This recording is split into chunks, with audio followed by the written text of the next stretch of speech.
கிறிஸ்து இயேசுவுக்குள் மிகவும் பிரியமாக அழைக்கப்பட்டு தெரிந்து கொள்ளப்பட்டதான அன்பு சகோதர மற்றும் சகோதரிகளே,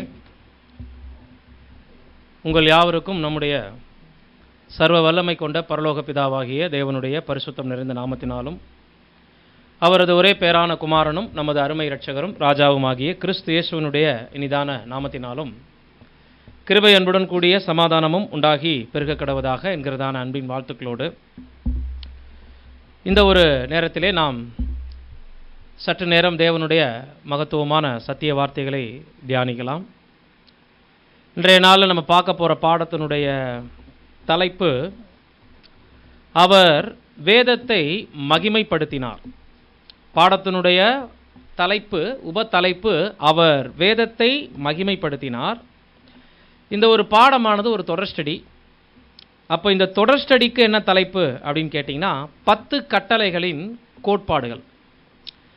அதாவது இன்றிலிருந்து நாம் பார்க்க போகின்ற அநேக சந்தர்ப்பங்களிலெல்லாம், நமக்கு கிடைக்கக்கூடிய அநேக சந்தர்ப்பங்களிலெல்லாம் இந்த தொடரிலிருந்து நம்ம தேவனுடைய சத்திய வார்த்தைகளை தியானிப்போம். 10 கற்பனைகள், நியாயப்பிரமாணத்தினுடைய முதல் அடிப்படை கட்டளைகளாக மோசையின் மூலமாக சீனாய் மலையிலே தேவன் கொடுத்துட்ட, இஸ்ரேல் ஜனங்களுக்கு கொடுத்துட்ட 10 கற்பனைகள். அந்த 10 கற்பனைகளின் முக்கியமான கோட்பாடுகளை பற்றி நம்ம படிக்க போகிறோம். ஒவ்வொரு தலைப்பின் கீழாக நம்ம படிக்க போகிறோம். அப்போ இன்றைக்கி நம்ம பார்க்க போகிறது ஒரு இன்ட்ரோடக்ஷன், முன்னுரை என்று எடுத்துக்கொள்ளலாம், அல்லது இதை ஒரு ஓவர்வியூ என்று நாம் சொல்லலாம். இப்போ இந்த ஒரு பாடத்திற்கான உப தலைப்பு, அவர் வேதத்தை மகிமைப்படுத்தினார் என்பதற்கான ஆதார வசனம் ஏசாயா 42 வசனம் 21 வாசிக்க கேட்போம். ஏசாயா 42 வசனம் 21. கர்த்தர் தமது நீதி நிமித்தம் அவன் மேல் பிரியம் வைத்திருந்தார். அவர் வேதத்தை முக்கியப்படுத்தி அதை மகிமையுள்ளதாக்குவார். ஆமாம், அவர் வேதத்தை முக்கியப்படுத்தி அதை மகிமை உள்ளதாக்குவார். இல்லைங்களா? இதனுடைய பிற்பகுதி தான் நமக்கு இந்த பாடத்திற்கு தேவையான ஆதார வசன பகுதி. அவர் வேதத்தை முக்கியப்படுத்தினார் அல்லது மகிமைப்படுத்தினார் என்று வைத்துக்கொள்ளலாம். இப்போ இந்த 10 கற்பனைகளினுடைய அடிப்படை கோட்பாடுகளாக நம்ம பார்க்கும்போது இந்த ஆதார வசனம் நமக்கு குறிப்பிடக்கூடிய உண்மை என்ன என்று பார்க்கும்போது, இந்த 42ஆம் அதிகாரத்தில் ஏசாயா தீர்க்கதரிசி இஸ்ரேல் ஜனங்கள் மிகவும் தேவனை விட்டு வழிவிலகி போன ஒரு சூழலில் இந்த ஒரு வார்த்தையை இங்கே நமக்கு தீர்க்க தரிசனமாக பதிவு பண்ணுறாரு. அதாவது ரொம்பவே தேவனுக்கு நேர்மையற்ற ஒரு தேசமாக இவங்க இந்த நேரத்தில் மாறி இருந்தாங்க. ஒரு ஊழல் தேசமாக என்ற வார்த்தை பயன்படுத்துகிறாங்க சகோதரர்கள். தேவனுடைய வார்த்தைக்கு ஒரு குருடர்களாகவும் செவிடர்களாகவும் இவங்க இருந்துட்ட ஒரு நேரம் இது. இதனால் தேவன் இவங்களை என்ன பண்ணிட்டார் அப்படின்னா, எதிரிகளுடைய கையில் இஸ்ரேல் தேசத்தை சூறையாடும்படி கொள்ளையிடவும் அவங்கள முற்றிலுமாக அந்த எதிரிகள் வசம் தேவன் என்ன பண்ணிட்டார்னா ஒப்பு கொடுத்துட்டார். இந்த சூழ்நிலையில் இஸ்ரேல் ஜனங்களுக்கு நியாயப்பிரமாணமானது ஏதோ பழைய புறக்கணிக்கப்பட்ட ஒரு நினைவு சின்னம் மாதிரி மாறிடுச்சான். தேவனுடைய நியாயப்பிரமாணமானது இஸ்ரேல் ஜனங்களுக்கு எப்படி மாறிடுச்சான்? பழைய நினைவு சின்னம் அல்லது அவர்கள் மத்தியிலே புறக்கணிக்கப்பட்டு போன ஒரு பிரமாணமாக மாறிடுச்சு. இந்த சூழலில் தான் ஏசாயா 42 நீங்கள் போய் பார்த்தீங்கன்னா இஸ்ரேல் ஜனங்களுடைய அந்த அப்போதைய சூழல் பற்றி, அவங்களுடைய நேர்மையற்ற நிலைமையை பற்றி, அவங்கள புறஜாதிகளிடத்தில் தேவன் கொள்ளையிடும்படி ஒப்பு கொடுத்ததை பற்றியெல்லாம் அந்த காரியங்களில் பதிவு பண்ணிகிட்டே வர்றார் ஏசாயா. முக்கியமாக 21ஆம் வசனத்தில் மாத்திரம் என்ன செய்திருக்கிறார் அப்படின்னா, தீர்க்கதரிசி இந்த ஒரு வசனத்தை மாத்திரம் தனித்து கவனிக்கும்படி விட்டுருக்கிறார். ஜனங்களுடைய நிலைமை இப்படி இருக்குது, நியாயப்பிரமாணத்துக்கு அங்கே மரியாதை இல்லை, தேவனை அவங்க மறந்துருக்கிறாங்க, ஒரு நேர்மையற்ற நிலைமைக்கு கடந்து போயிட்டாங்க, அவங்களுக்கு நியாயப்பிரமாணமே ஒரு ஒதுக்கப்பட்ட ஒரு நிலையாயிடுச்சு, இதனால் தேவன் அவர்களை புறஜாதிகளிடத்தில் ஒப்பு கொடுத்தார். இதெல்லாம் பேசிட்டு வந்துட்டு முக்கியமாக கூடுதலாக ஒரு வார்த்தை அங்கே பயன்படுத்தியிருக்கிறார். ஆனாலும் அவர் வேதத்தை முக்கியப்படுத்தினார், அவர் அதை மகிமையுள்ளதாக்குவார் அப்படின்னு சொல்லும்போது இங்கே ஒரு அருமையான விஷயத்தை தேவன் நமக்கு கொடுக்குறார். என்ன ஒரு விஷயத்தை வச்சிருக்கிறார் அப்படின்னா, அந்த முன்னுரையில் சகோதரர்கள் நமக்கு கொடுக்கும்போது, என்னதான் இஸ்ரேல் ஜனங்கள் மத்தியிலே கொடுக்கப்பட்ட நியாயப்பிரமாணமானது அவமதிக்கப்பட்டிருந்தாலும், புறக்கணிக்கப்பட்டிருந்தாலும், அவங்க இந்த நியாயப்பிரமாணத்துக்கு மீறி நடந்திருந்தாலும், தேவன் அவ்வப்போது அவங்கள கைவிட்டிருந்தாலும், விரோதிகள் கையில் ஒப்பு கொடுத்திருந்தாலும் கூட இந்த நியாயப்பிரமாணம் ஒருபோதும் கனவீனப்படுத்தப்படலை அப்படிங்கிறார். இந்த ஜனங்களால் அவமதிக்கப்பட்டிருக்கலாம் தேவனுடைய வார்த்தை, ஜனங்களால் கைகொள்ள முடியாமல் போயிருக்கலாம், அது ஒரு கடமை பொருளாக மாறி இருந்திருக்கலாம். ஆனால் தேவனுடைய சிந்தையிலிருந்து வெளிப்பட்டது தான் நியாயப்பிரமாணம். அது மோசேக்கு 10 அந்த 2 கற்பலகைகளின் மூலமாக 10 கற்பனைகளாக எழுதி கொடுக்கப்பட்டு அதற்கு பிறகு 600க்கும் மேலாக பிரமாணங்களை உள்ளடக்கியதாக அது இருந்துட்டாலும் கூட இது யாருடைய மைண்டு, யாருடைய சிந்தை அப்படின்னு பார்க்கும்போது இது தேவனுடைய நினைவாகவும் சிந்தையாகவும் இருந்ததுனால இஸ்ரேல் ஜனங்கள் அந்த சூழ்நிலையில் நியாயப்பிரமாணத்தை மீறினார்கள், அவமதிச்சாங்கங்கிற காரணத்தினாலெல்லாம் நியாயப்பிரமாணம் ஒருபோதும் குறைந்து போகலை அப்படின்னு சகோதரர் அங்கே எழுதுறார். ஒருபோதும் நியாயப்பிரமாணத்தை தேவன் என்ன பண்ணலை அப்படின்னா அது அந்த அளவுக்கு தரம் தாழ்ந்து போகிறதுக்கு தேவன் அனுமதிக்கலை. அப்படி இஸ்ரேல் ஜனங்களால் அவமதிக்கப்பட்ட இந்த ஒரு நியாயப்பிரமாணத்தை தேவன் எந்த வகையில் உயர்த்தினார், எப்படி அதை மகிமை உள்ளதாக மாற்றினாருங்கிறது தான் இன்றைக்கு பாடத்தினுடைய இன்ட்ரோடக்ஷனில் நாம் பார்க்க போகிறோம். மோசேயை மத்தியஸ்தராக கொண்டு 10 கற்பனைகள்லேருந்து ஆரம்பித்து 600க்கும் மேற்பட்ட பிரமாணங்களாக இஸ்ரேல் ஜனங்களுக்கு கொடுக்கப்பட்ட பிரமாணங்கள் நிறைய நாட்களில் மீறப்பட்டது, அநேக தருணங்களில் மீறப்பட்டது, இஸ்ரேல் ஜனங்களால் அவமதிக்கப்பட்டிருந்தாலும் கூட அவமதிக்கப்பட்ட இதே பிரமாணங்களை எப்படி தேவன் உயர்வாக மாற்றினார், அதை எப்படி கனப்படுத்தினார், குறைவாக மதிப்பிடப்பட்ட அந்த பிரமாணமே எப்படி உயர்வாக மாறினது என்பதை இந்த ஒரு பாடத்தில் நம்ம பார்க்க போகிறோம். அதே நேரத்தில் அந்த 10 கற்பனைகளை குறித்த ஒரு ஓவர்வியூவும் இந்த பாடத்தில் நம்ம பார்க்க போகிறோம். இஸ்ரேல் ஜனங்களால் நிறைவேற்ற முடியாத, குறைத்து மதிப்பிடப்பட்ட, அவமதிக்கப்பட்ட நியாயப்பிரமாணத்தை கிறிஸ்து எப்படி நிறைவேற்றினார் அப்படிங்கிறதையும் இன்றைய பாடத்தில் நம்ம பார்க்க போகிறோம். அதனால தான் 10 கற்பனைகளின் அடிப்படை கோட்பாடுகள் என்பது இந்த ஒரு தொடர்பாடத்தினுடைய தலைப்பு.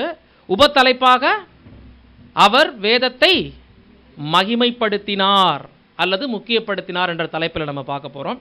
இது எந்த ஒரு புத்தகத்திலிருந்து இயற்றப்பட்டதுன்னு சொல்லி பார்க்கும்போது செப்டம்பர் அக்டோபர் 2022 ஹெரால்டு, செப்டம்பர் மாதம் அக்டோபர் மாதம் 2022 ஹெரால்டு மற்றும் 6வது வால்யூமில் 7வது அத்தியாயம் புது சிருஷ்டியினுடைய பிரமாணம், இது எல்லாத்துலேயும் கலந்து மேற்கொண்டு சில வசன ஆதாரங்கள், சில குறிப்புகள் இணைத்து இந்த ஒரு தொடர் ஸ்டடி நமக்கு இணைக்கப்பட்டிருக்கு.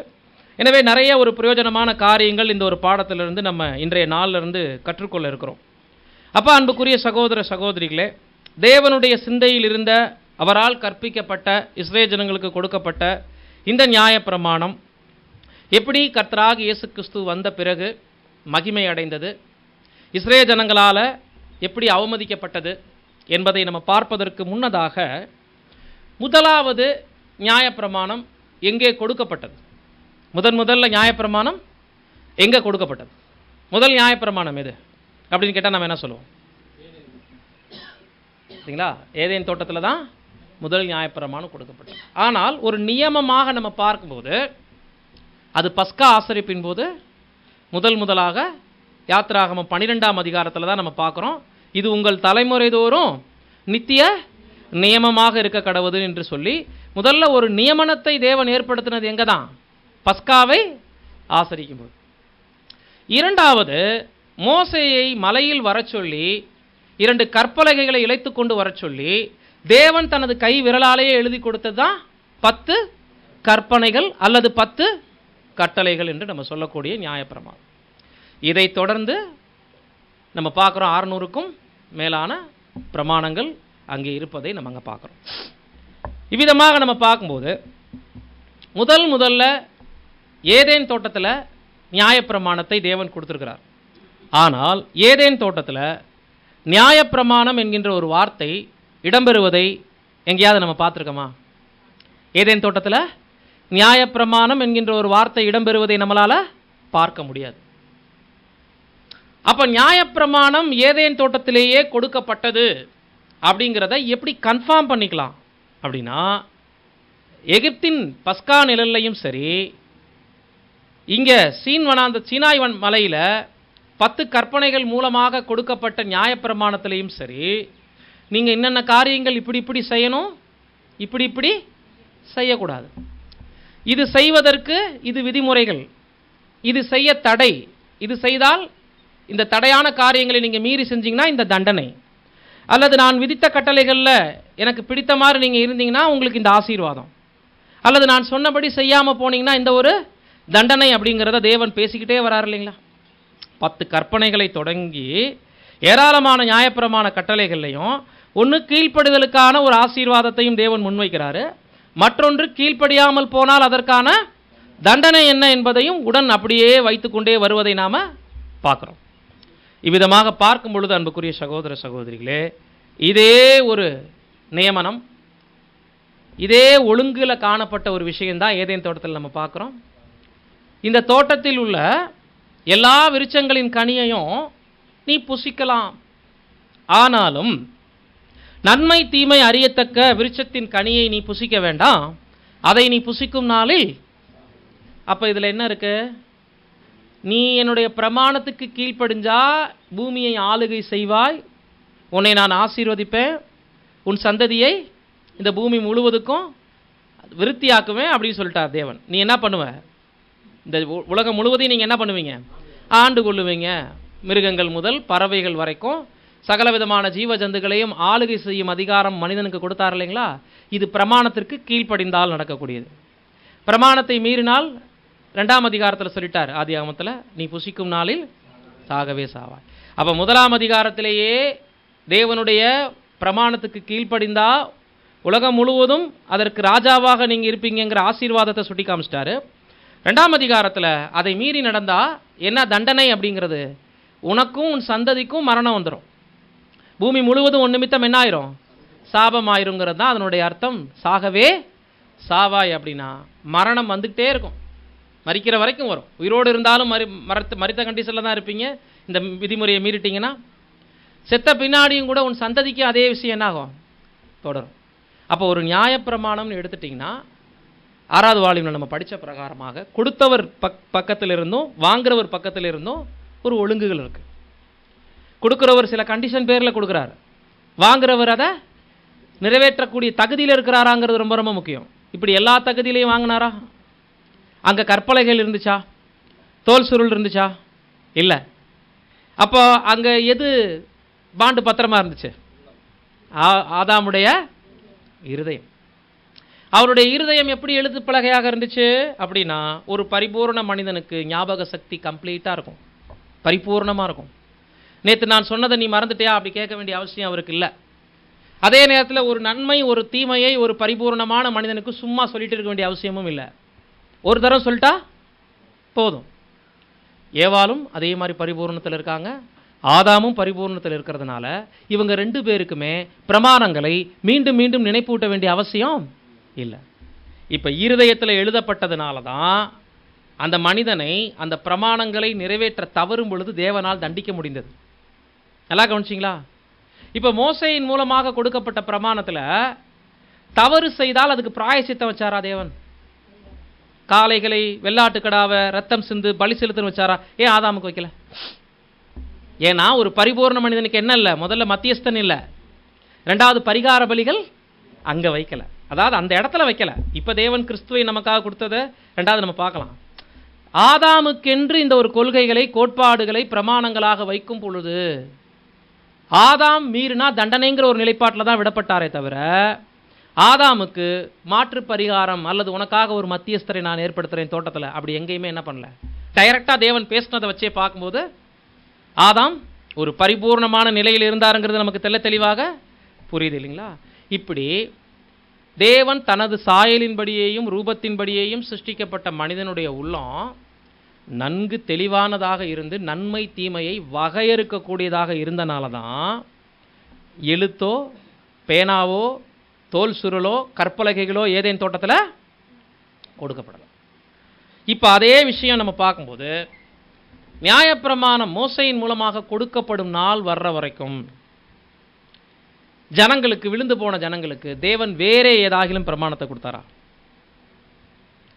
ஆதாம் வீழ்ச்சிக்கு பிறகு சீனாய் மலையில் இந்த பிரமாணங்களை மோசேக்கு தேவன் எழுதி தர்றதுக்கு முன்னாடி வேறே ஜனங்கள் யாருடனாவது நியாயப்பிரமாணத்தை போல சில அடிப்படை கொள்கைகளை கொண்டு எழுத்து வடிவிலோ வார்த்தை வடிவிலோ தேவன் தொடர்பு கொண்டாரா? சிம்பிள். இப்போ நோவா குடும்பத்தோட தேவன் எப்படி தொடர்பு கொண்டார்? நோவா உத்தமனாய் சன்மார்க்கனாய் இருந்தார்.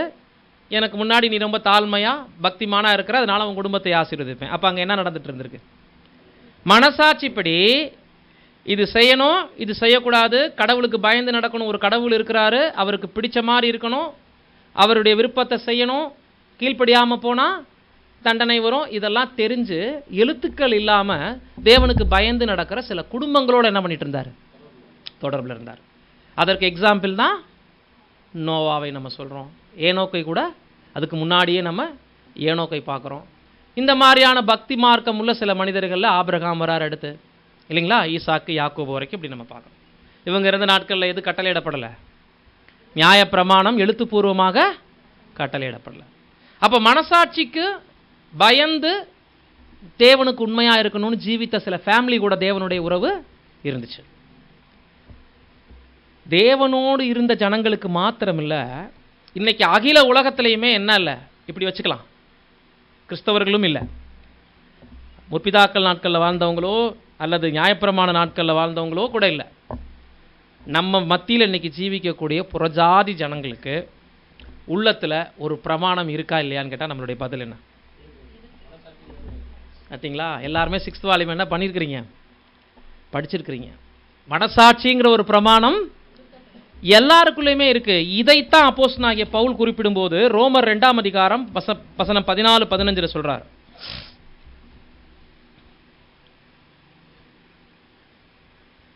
ரோமர் 2:14-15. அன்றியும் நியாயப்பிரமாணம் இல்லாத புறஜாதிகள் சுபாவமாய் நியாயப்பிரமாணத்தின்படி செய்கிற போது நியாயப்பிரமாணம் இல்லாத அவர்கள் தங்களுக்கு தாங்களே நியாயப்பிரமாணமாய் இருக்கிறார்கள். பாத்தீங்களா? என்ன முக்கியமான வசனம் கவனிச்சிங்களா? இப்போ இதிலிருந்து நம்ம என்ன எதை ஒதுக்க முடியாதுன்னா, புறஜாதிகளுக்கு தேவனுடைய கட்டளையே தெரியாதுன்னு சொல்ல முடியல, கிறிஸ்தவர்களுக்கு மட்டும்தான் தேவனுடைய வார்த்தை உரித்தானதுன்னு சொல்ல முடியல, நியாயப்பிரமாணம் யூதர்களுக்கு மட்டும்தானும் நம்ம சொல்ல முடியல. எல்லாத்துக்கும் மேலே டாப்பில் கொண்டு போய் ஒரு சிந்தையை இந்த இடத்துல வைக்கிறாரு. தங்களுடைய உள்ளமே நன்மை தீமை என்பதை அவங்களுக்கு என்ன ஆகுதான்? மறுபடியும் படிங்க. அன்றியும் நியாயப்பிரமாணம் இல்லாத புறஜாதிகள் சுபாவமாய் நியாயப்பிரமாணத்தின்படி செய்கிற போது நியாயப்பிரமாணம் இல்லாத அவர்கள் தங்களுக்கு தாங்களே நியாயப்பிரமாணமாய் இருக்கிறார்கள். சுபாவத்தில் என்ன இருக்குன்னு சொல்லிட்டாருப்ப. நியாயப்பிரமாணம் இருக்குன்னா இது எங்கேருந்து வந்ததுப்ப? ஏதேனில் ஆதி பெற்றோர்களுக்கு உள்ளத்துக்குள்ள கொடுத்துட்ட பிரமாணமானது விழுந்து போன சந்ததிகளுக்குள்ள முற்றிலும் இல்லாமல் போகலன்னு சொல்ல வராரு பவுல். இஸ்ரேல் ஜனங்களுக்கு எழுத்து வடிவில கொடுத்துட்ட நியாயப்பிரமாணம் ஏதேனில் ஆரம்பிச்சு சில குடும்பங்களுக்குள்ளெல்லாம் வந்துகிட்டே இருந்திருக்கு இல்லையா? நோவா குடும்பத்தில் இந்த மாதிரி நம்ம ஆபிரகாமுடைய விசுவாசத்தில் இப்படி பார்த்துட்டே வர்ற மாதிரி இன்னைக்கு புறஜாதிகள் கூட தங்களுடைய மனசாட்சியில் எது சரி எது தவறுங்கிற ஒரு நிர்ணயத்துக்குள்ளே போகிறாங்க இல்லையா? அவங்க எந்த கடவுள் நம்பிக்கை உள்ளவங்களா வேணாலும் இருக்கட்டும், ஆனால் அதில் சரி தவறுங்கிற ஒரு வகையறைக்குள்ளே வராங்கல்ல, அதை நிர்ணயிக்கிறது எது? மனசாட்சி. அப்போ மனசாட்சி சும்மா வந்து சரியையும் தப்பையும் அவங்களுக்கு உணர்த்திடுதா அப்படின்னா அதுக்கு ஒரு அளவீடு வேணும் இல்லைங்களா? அதுக்கு ஒரு குறிக்கோள் வேணும் இல்லைங்களா? அப்போ மனிதர்களுடைய எல்லா மனசாட்சியும் எந்த குறிக்கோளுக்கு, எந்த ஒரு குறியீடுக்கு நேராக நிற்கிது அப்படின்னா தேவன் எப்போவோ நமக்கு கொடுத்துட்ட ஒரு பிரமாணம். ஏன்னா நன்மை தீமையை உங்களுக்கு என்ன பண்ண தெரியாது, வகையறுக்க தெரியாதுன்னா முதல் மனிதனுடைய இருதயத்துக்குள்ளேயே தேவன் என்ன பண்ணிட்டார்? சிருஷ்டிக்கும் போதே இதை படைத்து அதை புரிந்து கொள்ளக்கூடிய கெப்பாசிட்டியையும் கொடுத்து அந்த கட்டளையும் பிறப்பிச்சார், வார்த்தைகளில் சொன்னார். அது இருதயத்துக்குள்ளே கம்ப்ளீட்டாக என்ன ஆயிடுச்சு? இது சரி இது தவறுங்கிறத பட்டியல் பட்டியலாக அட்டவணையாக எழுதணுங்கிற அவசியம் இல்லாமல் ஆதாம்னால என்ன பண்ண முடியும்? அதை கிரகிக்க முடியும். இன்னைக்கு முழு உலகமும் விழுந்து போன நிலைமையில் எல்லாருடைய மனசாட்சியுமே இது நன்மை இது தீமை என்று வகையறுக்கக்கூடிய விதத்தில், தீர்க்கக்கூடிய விதத்தில் பார்க்கும்போது ஒவ்வொரு விதத்தில் எல்லாருடைய உள்ளத்திலுமே இது என்ன இருக்குது? தேவன் அதை புதுப்பித்திருக்கிறார்னு சொல்கிறார். ஏதேனில் கொடுக்கப்பட்ட நியாயப்பிரமாணத்தை அநேகரோடு தேவன் வைத்திருக்கக்கூடிய தொடர்பின் மூலமாக என்ன பண்ணியிருக்கிறார் அப்படின்னா புதுப்பித்திருக்கிறாராம். ஆனாலும் நம்ம உத்து கவனித்து பார்க்கும்போது இன்னைக்கு கிறிஸ்தவர்கள் ஏராளமாக இன்னைக்கு உலகத்துக்குள்ள இருக்கிறாங்க. கிறிஸ்தவர்கள் பைபிள் படிச்சுட்டு இருக்கிறவங்க கூட சில நேரங்களில் ஒரு காரியத்தை நம்ம செய்ய முற்படும் போது என்ன வார்த்தை பயன்படுத்துகிறோம்? அது செய்ய முடியும் முடியாதுங்கிறதுக்கு ஒரு வார்த்தை பயன்படுத்துகிறோம்ல, என்ன பயன்படுத்துகிறோம்? நாம் ஒரு முடிவு எடுக்கணும், அந்த முடிவை நம்மளால் எடுக்க முடியல, அல்லது அது சரி தவறுன்னு அந்த நேரத்தில் நம்மளால் தீர்க்க முடியலங்கும் போது ஒரு வார்த்தையை கேஷுவலாக நம்ம பயன்படுத்துகிறோமே, அது என்ன வார்த்தை? தேவனுடைய மனசாட்சியின்படி செய்வோம் நீங்கள் சொல்லுவீங்களா? அப்போ சரி, அப்போ நீங்கள் அப்படி சொல்லிக்கங்க. மேக்சிமம் எல்லாரும் என்ன சொல்லுவோம்? தேவனுக்கு சித்தம் இருந்தால் பார்க்கலாம். எனக்கு தெரிஞ்சு மனசாட்சியின்படி செய்வோம் யாருன்னு சொல்லி இது வரைக்கும் நான் கேட்டதில்லை. தேவஜனங்கள் அப்படி சொல்ல மாட்டாங்க. தேவனுக்கு பிரதர் அடுத்த வருஷம் பார்க்கலாமா அப்படின்னு கன்வென்ஷனில் கேட்டிருப்பாங்கல்ல, நம்ம என்ன சொல்லியிருப்போம்? தேவனுக்கு சித்தமானா அப்படின்னா நம்ம உயிரோடு இருப்போமா இல்லைங்கிறது நமக்கு நம்ம நாலேஜுக்கு தெரியல. இந்த பையனுக்கும் இந்த பொண்ணுக்கும் திருமணம் வச்சுக்கலாமா? என்ன சொல்கிறாங்க? தேவனுக்கு பார்க்கலாம். நான் இந்த படிப்பு படிக்கிறேன் அப்படின்னு ஒரு பையன் அப்பா கிட்ட வேண்டுகோள் வைக்கிறான். அப்பா என்ன சொல்கிறாரு? தேவனுக்கு. இதிலேருந்து நம்ம என்ன கற்றுக்கிறோம் அப்படின்னா, நியாயப்பிரமாணமானது இன்னைக்கு மனசாட்சியின் அடிப்படையில் தேவனுடைய வார்த்தைகளினுடைய உருவில் நம்மளுடைய கண்களுக்கு முன்னாடி இருந்தாலும், நம்மளுடைய இருதயத்தில் இருந்துட்டாலும், நம்மளுடைய கண்களுக்கு முன்னாடி நம்ம வேத புத்தகத்தில் படித்தாலும் கூட சரியான ஒரு வரையறைக்குள்ளே நம்மளால் போக முடியல. கவனிச்சிங்களா? ஏன்? பார்த்துக்கலாம், இப்படி நடந்தால் சரி, தேவனுக்கு சித்தம் இருந்தால் இந்த விஷயம் எனக்கு அனுமதிக்கப்படட்டும் அப்படின்றதே எதை குறிக்குதுன்னா, தேவனுடைய பரிபூர்ணமான நியாயப்பிரமாணத்தை பரிபூர்ணம் அல்லாதவர்கள் உள்ளத்தில் 100% வாங்கி அதை செயல்படுத்த முடியாது என்பதுதான் அதனுடைய கருத்து. கிறிஸ்தவ தேசங்களே இன்னைக்கு தாங்கள் முடிவெடுத்து செய்யக்கூடிய ஒரு விஷயத்தில் தேவனுக்கு சித்தமானால்ங்கிற வார்த்தை என்ன சொல்ல வராங்கன்னா, எங்களால் தேவனுடைய விருப்பத்தை 100% கண்டுபிடிக்க முடியல, அல்லது நாங்கள் செய்யறது சரியா தவறான்னு எங்களால் உறுதிப்படுத்த முடியல. இதுதான் நம்ம சித்தம் பார்க்கலாம் அப்படின்னு சொல்றதுக்கு என்ன அர்த்தம்? தேவன் இதை அனுமதிச்சா அதுக்குள்ள நாங்கள் உட்படுவோம், தேவன் எங்களுக்கு இதை அனுமதிக்கலைன்னா எங்களுக்கு அது கிடைக்காது.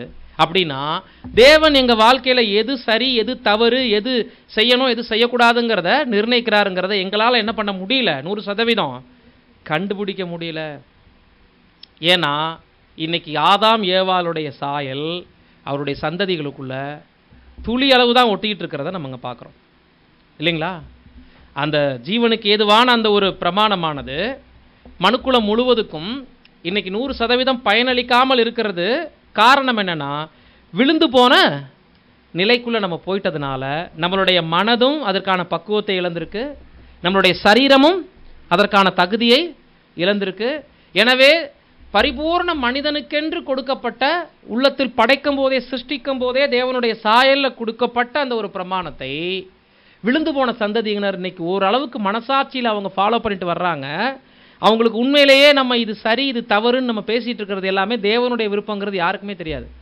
ஏன் அப்படின்னா, எல்லாருமே மனசாட்சியை வச்சு கூட சில விஷயங்களை தீர்க்கும் போது பிரதர் என்ன சொல்கிறாருன்னா, எல்லாருக்குள்ளேயுமே சுயநலம் ஒட்டிகிட்டு இருக்கிறதுனால அந்த மனசாட்சி செய்கிறதும் கூட சரியா தப்பான்னு இன்னைக்கு தீர்ப்பிட முடியலங்கிறார். இப்போ நியாயப்பிரமாணம் எதன் வழியில் நம்ம மத்தியில் வந்துட்டுருக்கு? மனசாட்சியின் அடிப்படையில். இப்போ மனசாட்சியிலையும் கூட நம்மளால் 100% ஒரு விஷயத்தை சரி தவறுன்னு முடிவெடுக்க முடியலன்னா என்ன நடந்துட்டு இருக்கு கவனிச்சிங்களா? அந்த மனசாட்சி அதையும் மீறி சுயநலத்தில் ஒரு ஆலோசனை கொடுக்குது நம்மளுக்கு. அப்போ மனசாட்சியவே கண்ட்ரோல் பண்ணுற அளவுக்கு மனுஷன் என்ன ஆயிட்டான்? விழுந்து போன சுபாவத்தில் பக்குவப்படுத்திட்டான். ஏன்னா தேவனுக்கு அடுத்ததாக மனிதனை நியாயம் தீர்க்கிற அடுத்த நீதிமன்றம் மனசாட்சி. அந்த மனசாட்சி சொல்லிருச்சுன்னா நம்ம செய்கிறது சரி தவறுன்னு அது வகையறுத்துச்சுன்னா அதுக்கு மீறினது ஒன்றுமே இல்லை. அதை வச்சு தான் தேவனே நம்மளை என்ன பண்ணுறாரு? நியாயம் தீர்க்கிறாரு. அப்படி இருக்கும்போது அந்த மனசாட்சிக்குள்ளே இன்னைக்கு உலக ஜனங்கள் என்ன பண்ணிட்டு இருக்கிறாங்க அப்படின்னா, சுய சித்தத்தை என்ன பண்ணிட்டு இருக்கிறாங்க? செய்ய ஆரம்பிக்கிறாங்க. சுயநலம் உள்ள கலந்துருக்கிறதுனால எது சரி எது தவறுன்னு அவங்களால என்ன பண்ண முடியல அப்படின்னா தீர்ப்பிடவே முடியல. இதுதான் இஸ்ரேல் ஜனங்களுக்கு நியாயப்பிரமாணம் கொடுக்கிற வரைக்கும் அவங்க விஷயத்திலே இருந்த உண்மை. இன்று வரைக்கும் நியாயப்பிரமாணத்தை அறியாத ஜாதிகளாக இருக்கக்கூடிய நம்ம மத்தியிலையும் நடந்து வரக்கூடிய உண்மை. ஏதேனில் எழுதப்பட்ட பிரமாணம் தான் எழுத்து வடிவில் இல்லை, மனசாட்சியின் அடிப்படையில் இருதயத்துக்குள் ஆதாமுக்கு கொடுக்கப்பட்ட கட்டளைகள் தான் இன்றைக்கு மனசாட்சியின் வடிவில் எல்லாருக்குள்ளேயும் கிரியை செய்கிறது என்று நம்ம பார்க்குறோம். இப்போ ஏதேனில் கொடுக்கப்பட்ட நியாயப்பிரமாணம் அங்கே ஒரு மத்தியஸ்தர் இல்லாமல் இருந்துச்சு. மாறாக அந்த ஒரு மீறுதலுக்கு பிராயச்சித்தத்தையும் தேவன் என்ன பண்ணல? கொடுக்கல. ஆனால் இஸ்ரேல் ஜனங்களுக்கு கொடுக்கப்பட்ட பிரமாணத்தில் இஸ்ரேல் ஜனங்களோட டைரக்டாக தேவன் பேசினாரா? இல்லை. அது மாத்திரமில்லை, மத்தியஸ்தர் வச்சதும் இல்லாமல் இந்த பிரமாணங்களை எல்லாம் ஒழுங்கு செய்ய கொடுக்கும் பொழுது, இதை மீறும் பொழுது இதற்கான பிராயச்சித்த பலிகளையும் தண்டனைகளையும் கூடவே என்ன பண்ணிட்டு இருந்தார், கொடுத்துட்டு வந்தார். மூணாவதாக இந்த பிரமாணங்களை தலைமுறை தோறும் என்ன செய்ய சொன்னார், ஒவ்வொரு தலைமுறைக்கும் ஞாபகப்படுத்த சொன்னார். இப்போ இந்த 3 விஷயம் நமக்கு எதை காட்டுது, நாம் எந்த அளவுக்கு விழுந்து போயிருக்கிறோங்கிறத இஸ்ரேல் ஜனங்கள் மூலமாக பார்க்குறோம். விழுந்து போயிருந்தால் தான் ஒரு மனிதனோட நேரடியாக பேச முடியாமல் அவங்களுக்கு மத்தியஸ்தரை வச்சு பேசணும். ரெண்டாவது, அவங்க பலவீனத்தில் இருந்தால் தான் இவங்க தவறு செய்யும்போது அதுக்கான பிராயச்சித்தத்தை சேர்த்து என்ன பண்ண முடியும், கொடுக்க முடியும். மூணாவது, இவங்களுக்கு நினைப்பூட்ட சொல்கிறார் இல்லைங்களா, அவங்க சந்ததி தோறும் இதை நித்திய நியமமாக நீங்கள் என்ன பண்ணுங்க, நினைப்பூட்டுங்கன்னு சொல்லும்போது, நீங்கள் விழுந்தாலும் நீங்கள் தவறு பண்ணாலும் அடுத்தடுத்து உங்களுடைய ஜாதி ஜனங்கள் இதை என்ன பண்ணணும், தொடர்ந்து ஃபாலோ பண்ணி வரும்படி அவங்களுக்கு தொடர்ந்து என்ன பண்ணுங்க, நினைப்பூட்டுங்கன்னு சொல்கிற இந்த விஷயங்களை எல்லாம் வச்சு பார்க்கும்போது இஸ்ரேல் ஜனங்கள் இந்த நியாயப்பிரமாணத்தை எழுத்து வடிவில் பெறும் பொழுது அதை கிரகிக்க தகுதி இல்லாதவங்களாக இருக்கிறாங்க. இன்னைக்கு மனுக்குலம் எல்லாரும் எப்படி விழுந்து போன நிலைமையில் தேவனால் ஏதேனில் கொடுக்கப்பட்ட அந்த நியாயப்பிரமாணத்தை இன்னைக்கு அவங்க ஓரளவுக்கு ஒட்டிக்கிட்டு இருந்தாலும் அதில் சரி நன்மை தீமை என்ன, எது சரி எது தவறுன்னு புரிந்து கொள்ள முடியாதவங்களா இருக்காங்களோ, கிறிஸ்தவ தேசம் உள்பட இருக்குதோ, அதே நிலைமையில தான் யாரும் காணப்பட்டாங்க, அன்றைக்கு மாம்சீக யூதர்களும் கூட காணப்பட்டாங்க. இதை தான் மோசே சொல்லும்போது ரோமர் 10ஆம் அதிகாரம் 5ஆம் வசனம், மோசே நியாயப்பிரமாணத்தில் ஆகும் நீதியை குறித்து இவைகளை செய்கிற மனுஷன் இவைகளால் பிழைப்பான் என்று எழுதியிருக்கிறான். பார்த்தீங்களா, இதை எழுதி வச்சுட்டதே யார் தான், நியாயப்பிரமாணத்தை தேவனிடத்திலிருந்து வாங்கி மாம்சீக இஸ்ரேல் ஜனங்களுக்கு கட்டளையிட்ட மோசேயே இவைகளை செய்கிற மனுஷன் இவைகளால் பிழைப்பான். அப்படின்னா இந்த நியாயப்பிரமாணத்தை தவற விட்ட யாரும் நித்திய ஜீவனோடு இருக்க முடியாது. இந்த நியாயப்பிரமாணம் கொடுக்கப்பட்ட கொள்கைகளின் அடிப்படையில் இந்த நியாயப்பிரமாணத்தை யாரெல்லாம் கடைபிடிக்கிறாங்களோ 100% அப்படிப்பட்ட மனிதன் என்ன பண்ணலாம், பூமியில் நித்திய ஜீவனோடு இருக்கலாம். அவைகளினால என்ன பண்ணலாம், பிழைக்கலாம் என்று சொல்லும்போது யாராவது ஒருத்தர் நியாயப்பிரமாணத்தை நிறைவேற்றினாங்களா, கடைபிடிச்சாங்களா, யாராவது ஒருத்தர்,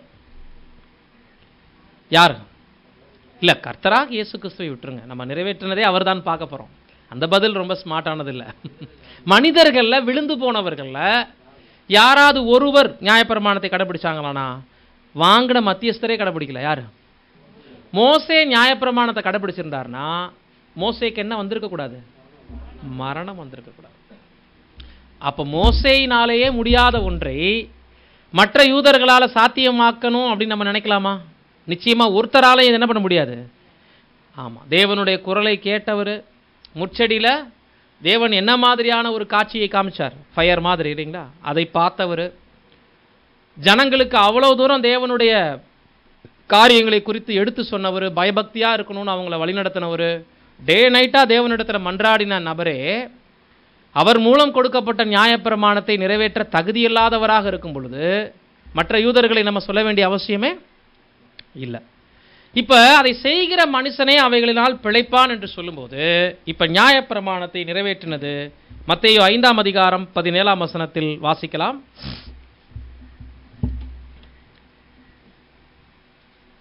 நியாயப்பிரமாணத்தை ஆனாலும் தீர்க்க தரிசனங்களை ஆனாலும் அழிக்கிறதற்கு வந்தேன் என்று எண்ணிக்கொள்ளாதேயுங்கள், அழிக்கிறதற்கு அல்ல நிறைவேற்றுகிறதற்கே வந்தேன்.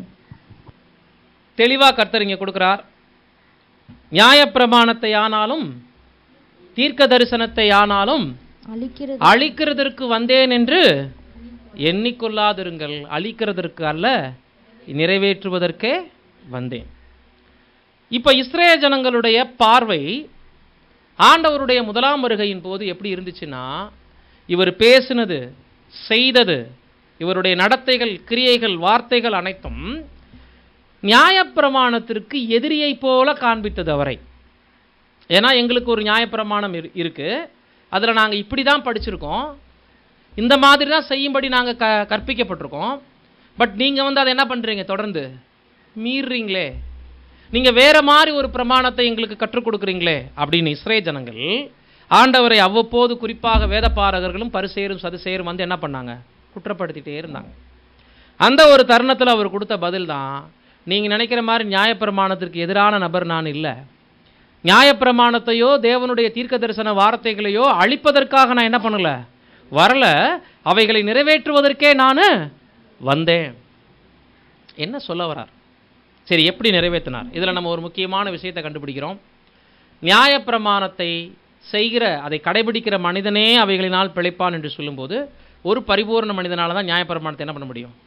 நிறைவேற்றணும். இப்போ கர்த்தர் இயேசு நியாயப்பிரமாணத்தை நிறைவேற்ற வந்திருக்கிறார் என்று சொல்லும்போது, அதை நிறைவேறுதலாக இருக்கிறார் என்று சொல்லும்போது, இந்த ஒரு விஷயமே நமக்கு ஒரு ஆதாரத்தை கொடுக்குது. எதற்கு? நியாயப்பிரமாணத்தை கிறிஸ்து நிறைவேற்றியிருக்கிறாருங்கிற ஒரு காரியமே எதை நமக்கு ஊர்ஜிதப்படுத்துது, நிரூபித்து காட்டுது அப்படின்னா, கிறிஸ்து இயேசு ஒரு பரிபூர்ணமான மனிதன். அவரை அல்லாமல் பூமியில் வேற யாருமே பரிபூர்ணர்கள் ஆதாமுக்கு அப்புறம் இல்லை. மாம்சத்தோடும் இரத்தத்தோடும் பிறந்த ஒருவர் நியாயப்பிரமாணத்தை நிறைவேற்ற தகுதியாக இருக்கிறார் என்றால் அவர் கர்த்தராகிய இயேசு கிறிஸ்து மட்டுமே. ஏன்னா மோசே சொல்லிட்டாரு, நியாயப்பிரமாணத்தையோ தீர்க்க தரிசனத்தையோ ஆண்டவர் இயேசு சொல்லியிருக்கிறாரு, அதை நிறைவேற்ற வந்திருக்கிறேன்னு. மோசே சொன்னாரு, இவைகளை செய்கிற மனிதனே இவைகளால் பிழைப்பான். அப்படின்னா அதை 100% செய்து நிறைவேற்றி முடிச்சதுனால தான் அவர் மரணத்தை என்ன பண்ணாரு? ஜெயித்தார். அவருக்கு மரணம் சம்பவித்தது மனுக்குலத்திற்காக, நமக்காக. மாறாக நியாயப்பிரமாணத்தை நிறைவேற்றாமல் அவருக்கு ஒன்றும் மரணம் வரலையே. நியாயப்பிரமாணத்தை நிறைவேற்றி உங்களுக்காகவும் எனக்காகவும் முழு ஆதாமுடைய சந்ததிக்காகவும் அவர் என்ன பண்ணியிருக்கிறாரு? மறிச்சிருக்கிறாரே தவிர, மோசே சொல்லியபடி நியாயப்பிரமாணத்தை நிறைவேற்ற முடியாமல் இல்லை. அவர் ஒருவரே நியாயப்பிரமாணத்தை நிறைவேற்றி அதனுடைய நிறைவேறுதலாகவும் இருக்கிறார் என்பதை நம்ம பார்க்குறோம். சரி, ஆதார வசனத்தில் இஸ்ரேல் ஜனங்கள் நியாயப்பிரமாணத்தை கனவீனப்படுத்தினார்கள் என்று நம்ம படித்தோம். அவங்களுடைய நிலைமை எவ்வளவு ஒரு தரக்குறைவான நிலைமையில் இருந்துச்சு. ஏசாயா அந்த தீர்க்க தரிசனத்தை 42ஆம் அதிகாரத்தில் பதிவு பண்ணும்போது எந்த அளவுக்கு புறஜாதிகள் மத்தியில் அவங்க ஒப்பு கொடுக்கப்பட்டிருந்தாங்க, சூறையாடப்பட்டிருந்தாங்க, இதெல்லாம் நம்ம பார்த்துட்டு, ஆனாலும் அதன் மத்தியில் அவர் வேதத்தை முக்கியப்படுத்தி அதை அவர் மகிமைப்படுத்துவார் என்று நம்ம பார்த்தோம்.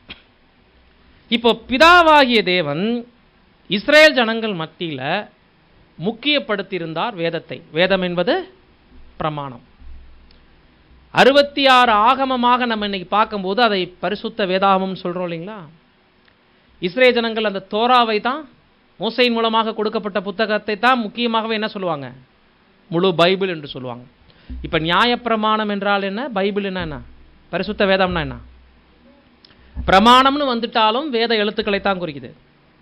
பரிசுத்த வேதாகமம் சொன்னாலும் ஒன்று தான், தேவனுடைய கட்டளைகள் என்று சொன்னாலும் ஒன்று தான், புரியுதுங்களா? பிரமாணம் என்று சொன்னாலும் ஒன்று தான். அப்போ வேதத்தை இஸ்ரேல் ஜனங்கள் முன்னாடி தேவன் உயர்த்தி வச்சிருந்தாரு, முக்கியப்படுத்தி வச்சிருந்தார். ஆனால் அதை இஸ்ரேல் ஜனங்களால் மகிமைப்படுத்த முடியல. பாயிண்ட் கவனிச்சிங்களா? இஸ்ரேல் ஜனங்கள் முன்பாக வேதம் உயர்த்தப்பட்டிருந்துச்சு. இப்படிலாம் செஞ்சீங்கன்னா ஜீவன், இப்படிலாம் செஞ்சீங்கன்னா மரணம், இது உங்களுக்கு ஜீவனுக்குரிய கட்டளை, இதை பின்பற்றுங்க, இதை பின்பற்றாமல் போனால் இந்த தண்டனை, இப்படி எல்லாம் தேவன் கொடுத்திருந்தார் இல்லைங்களா? இது வேதம் அவர்கள் மத்தியில் உயர்வாக இருந்ததை குறிக்குது. வேதத்தை தேவன் என்ன பண்ணி வச்சிருந்தாரு? முக்கியப்படுத்தி இருந்தார். அப்படி வச்சுக்கலாம், உயர்த்தி வச்சிருந்தாரு அல்லது முக்கியப்படுத்தி இருந்தார். ஆனால் இஸ்ரேல் ஜனங்களால தேவனால் உயர்த்தப்பட்ட வேதத்தை, முக்கியத்துவப்படுத்தப்பட்ட வேதத்தை மகிமைப்படுத்த முடிஞ்சதானா? ஒருத்தரால கூட முடியலன்னு மோசே சொல்லிட்டார். இப்ப கிறிஸ்து நியாயப்பிரமாணத்தை நிறைவேற்றினார் என்று பார்க்கும்போது, தேவனால் உயர்த்தப்பட்ட நியாயப்பிரமாணத்தை கிறிஸ்து எப்படி மகிமைப்படுத்தினாருங்கிறது தான் இப்போ பாடத்தினுடைய 2வது பகுதியில் நாம் பார்க்க போகிறோம். இப்போ ரொம்ப சிரமமான ஒரு பிரமாணம், பரிபூர்ண மனிதன் மாத்திரமே பின்பற்றக்கூடிய ஒரு பிரமாணம், அதை கிறிஸ்து நிறைவேற்றிட்டார் நம்ம பார்க்குறோம். இதன் மூலம் இஸ்ரேல் ஜனங்கள் மத்தியில் குறைத்து மதிப்பிடப்பட்ட பிரமாணம் ஒருபோதும் அது தேவனுடைய சிந்தையிலிருந்து வந்ததுனால அது குறைவாகாது, அதை தேவன் எப்படியும் கனம் பண்ணுவார் அப்படிங்கிறத கிறிஸ்து மூலமாக நம்ம என்ன பண்ணிட்டோம், பார்த்துட்டோம். பட் எப்படி? இஸ்ரேல் ஜனங்கள் அதில் தோல்வியுற்று போனால், அந்த நியாயப்பிரமாணத்தை ஃபாலோ பண்ண அவங்க தகுதி இல்லாமல் போகிறதுனால தேவனுடைய சிந்தையின் வெளிப்பாடாக இருக்கக்கூடிய பிரமாணம் தோத்துருமானா அதை தேவன் என்ன பண்ணிட்டார்? இப்ப உயர்த்தி வச்சாரு. ஒரு குறிப்பிட்ட காலம் ஒரு ஜனங்களால் அதை என்ன பண்ண முடியல, அதனுடைய உயரத்தை புரிஞ்சுக்க முடியல, அதனுடைய மகிமையை அவங்களால உணர முடியல. ஆனா ஒருத்தர் வந்தார், அதை மகிமையும் படுத்திட்டாரு, அந்த பிரமாணத்தை என்ன பண்ணிட்டாரு? நிறைவேற்றி முடிச்சிருக்கிறாரு. இப்படி ஒரு சிலரால் கனவீனப்படுத்தப்பட்ட பிரமாணத்தை தேவன் ஒருபோதும் கனவீனம் படுத்தப்படாத அளவுக்கு தூக்கி பிடிச்சிட்டாரு. யார் மூலம்? தன்னுடைய குமாரன் மூலம். ஸோ இப்போ இதனுடைய சீக்ரெட் என்னங்கிறதான் பாடத்தினுடைய பிற்பகுதியில் நாம பார்க்க போறோம். சரி, இப்போ நம்ம பார்க்க போறது 600க்கும் மேற்பட்ட பிரமாணங்களே இல்லை இந்த பாடத்தில். தேவனுக்கு சித்தமானால் நம்ம பார்க்கலாம். 10 கற்பனைகளுடைய ஒரு தொடர்ச்சி தான் அது, இன்ட்ரோடக்ஷன் தான் இதுன்னு சொல்லும்போது, இந்த 10 கற்பனைக்குள்ள கிறிஸ்து கண்டுபிடிச்சிட்ட சீக்ரெட் என்ன? மாம்சீக யூதர்களால பின்பற்ற முடியாத விஷயத்தை எதை கண்டுபிடிச்சு கிறிஸ்து பின்பற்றி முடிச்சார்? படிக்கலாம் வசனம். மத்தேயு 22:36 தொடங்கி 40 முடிய. போதகரே, நியாயப்பிரமாணத்திலே எந்த கற்பனை பிரதானமானது என்று கேட்டான். இயேசு அவனை நோக்கி, உன் தேவனாகிய கர்த்தரிடத்தில் உன் முழு இருதயத்தோடும் உன் முழு ஆத்துமாவோடும் உன் முழு மனதோடும் அன்பு கூறுவாயாக. இது முதலாம் பிரதான கற்பனை. இதற்கு ஒப்பாயிருக்கிற இரண்டாம் கற்பனை என்னவென்றால், உன்னிடத்தில் நீ அன்பு கூறுவது போல பிறனிடத்திலும் அன்பு கூறுவாயாக என்பதே. இவ்விரண்டு கற்பனைகளிலும் நியாயப்பிரமாணம் முழுமையும் தீர்க்க தரிசனங்களும் அடங்கியிருக்கிறது என்றார். பாருங்க, நியாயப்பிரமாணத்தில் காலையில் தூங்கி எந்திரிச்சா கண்முழிக்கிறதுல இருந்து ராத்திரி திரும்ப நம்ம தூங்குறதுக்கு போகிற வரைக்கும் என்ன சாப்பிடணும், எந்த டைரக்ஷனில் தலை வச்சு படுக்கணும், ஒருத்தவங்க பல்ல உடைச்சிட்டா மறுபடியும் பல்ல இவங்க பல்ல பதிலுக்கு பதிலாக என்ன பண்ணலாம், உடைக்கணும். கண்ணுக்கு கண்ணு, பல்லுக்கு பல்லு, சூட்டுக்கு சூடு, ஜீவனுக்கு ஜீவன், காயத்துக்கு காயம், இப்படி தான் இருந்துச்சு. ஆனால் இதில் ஒரு நீதியின் கோட்பாடு இருக்கிறதையும் நம்மளால் என்ன பண்ண முடியாது, மறுக்க முடியாது. அது சரியோ தவறோ அதுக்கு சமமான ஒன்றை திருப்பி என்ன பண்ணி ஆகணும், கொடுக்கணுங்கிறதா நியாயப்பிரமாணம். நல்லதோ கெட்டதோ அதுக்கு பிரதிபலன் ஒன்று இருந்தால் தான் அதுக்கு பேர் நியாயப்பிரமாணம்.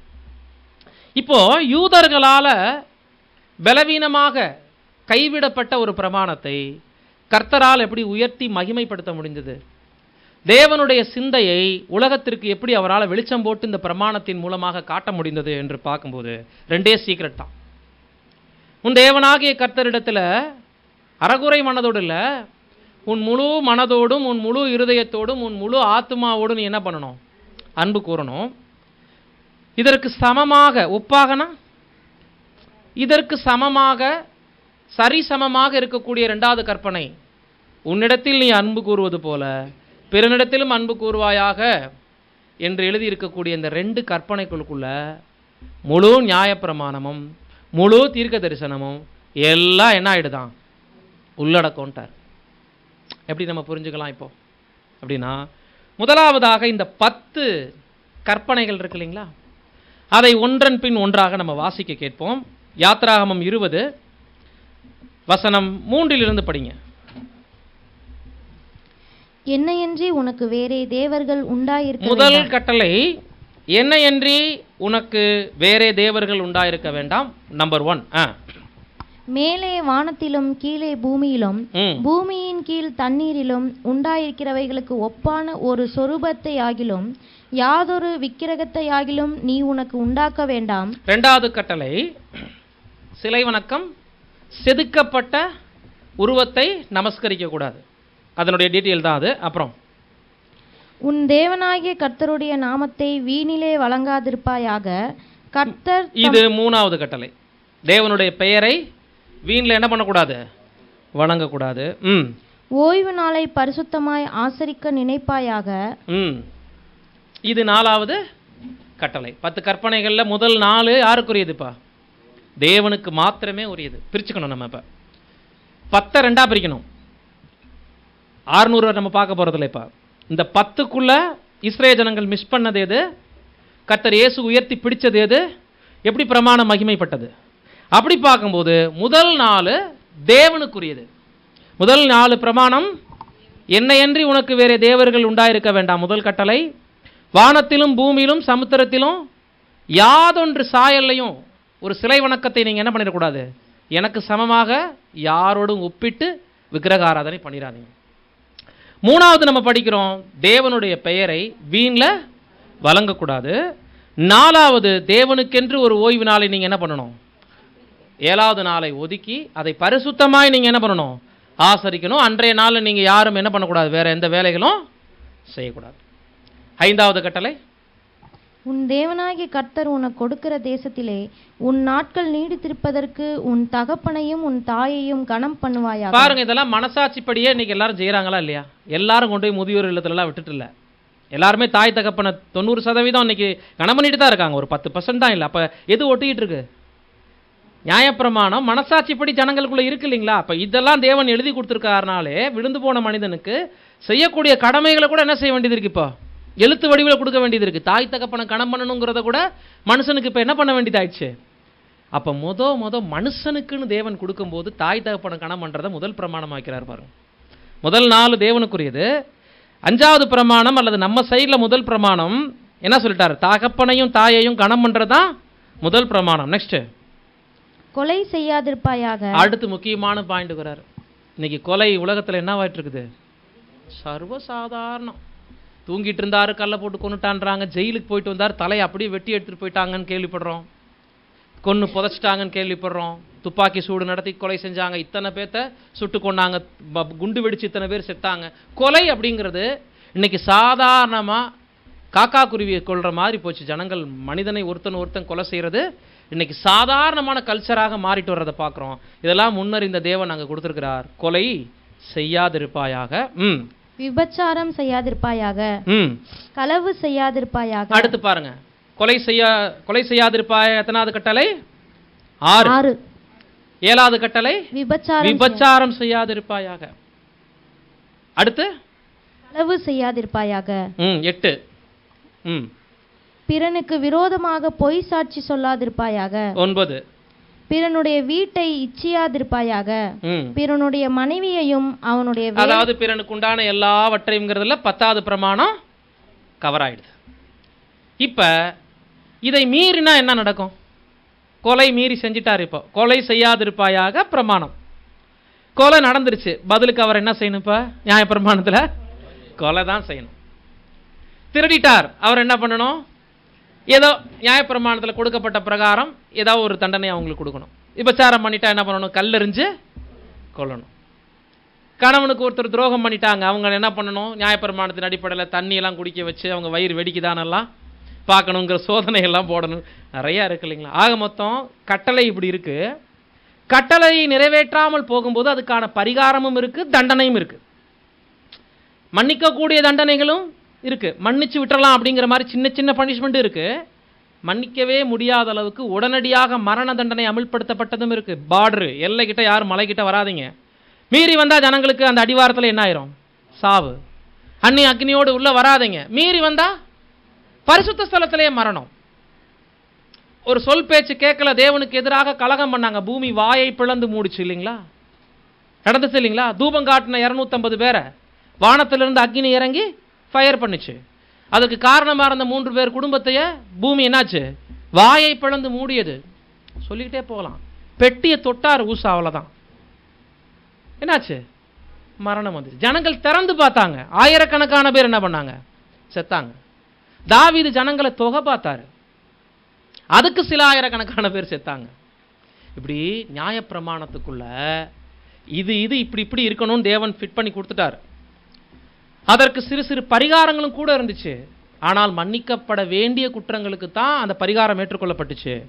எல்லா தண்டனைகளும் அப்படி இல்லை. அதற்கான தண்டனை ரொம்ப தீவிரமாகவும் கூட காணப்பட்டுச்சு.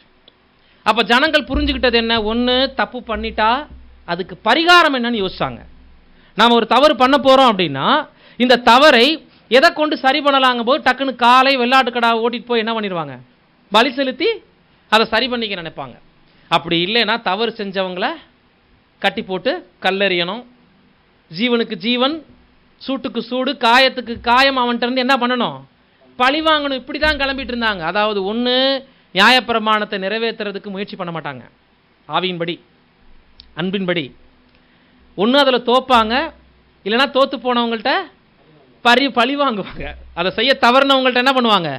பழி வாங்குவாங்க, இல்லைன்னா இவங்களே தோற்று போவாங்க. இப்படித்தான் நியாயப்பிரமாணம் ஆண்டவர் இயேசு வர்ற வரைக்கும் பார்க்கப்பட்டது. இப்போ ரெண்டா பிரிச்சிட்டாரு. உன் தேவனாகிய கர்த்தரிடத்தில் முழு இருதயத்தோடு முழு உள்ளத்தோடு அன்பு கூறுவாயாக.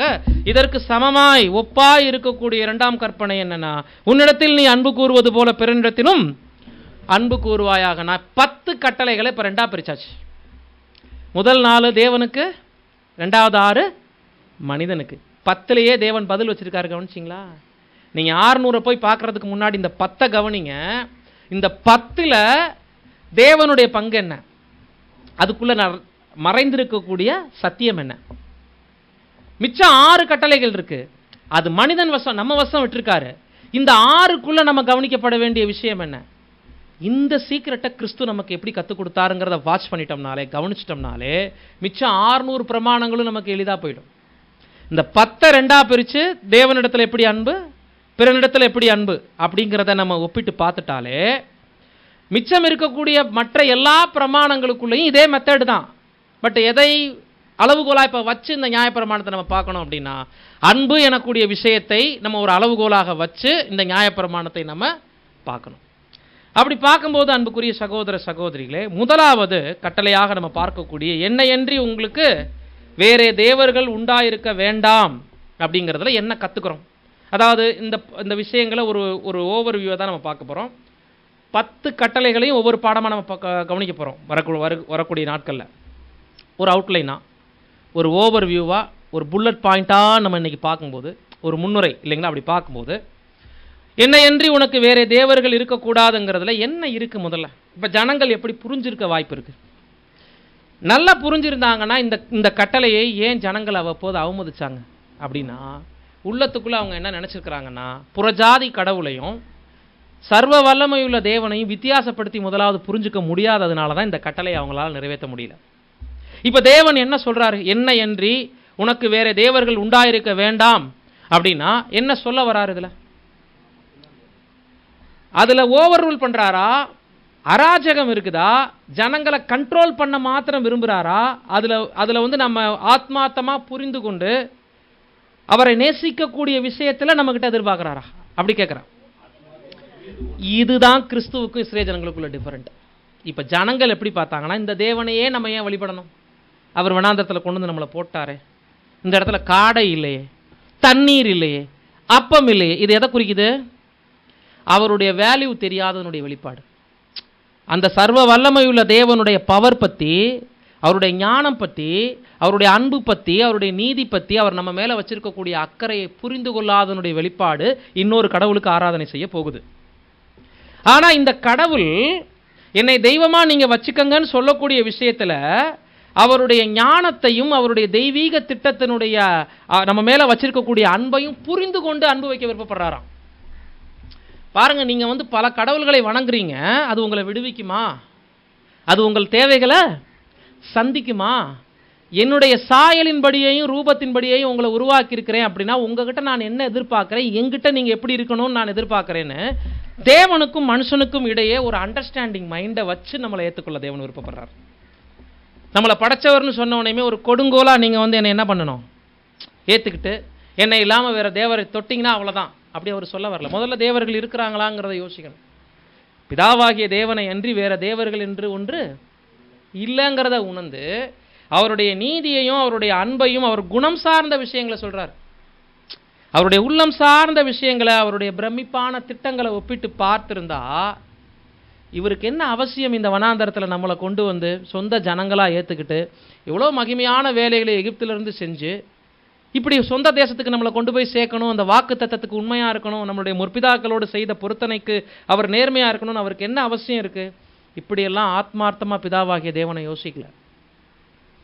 ஏதோ அவரையும் புறஜாதி விக்கிரகங்கள் மாதிரி பார்த்துட்டு நினச்சா வழிபடுறது, நினச்சா விட்டு விலகி போகுதுன்னு இருந்தாங்கல்ல.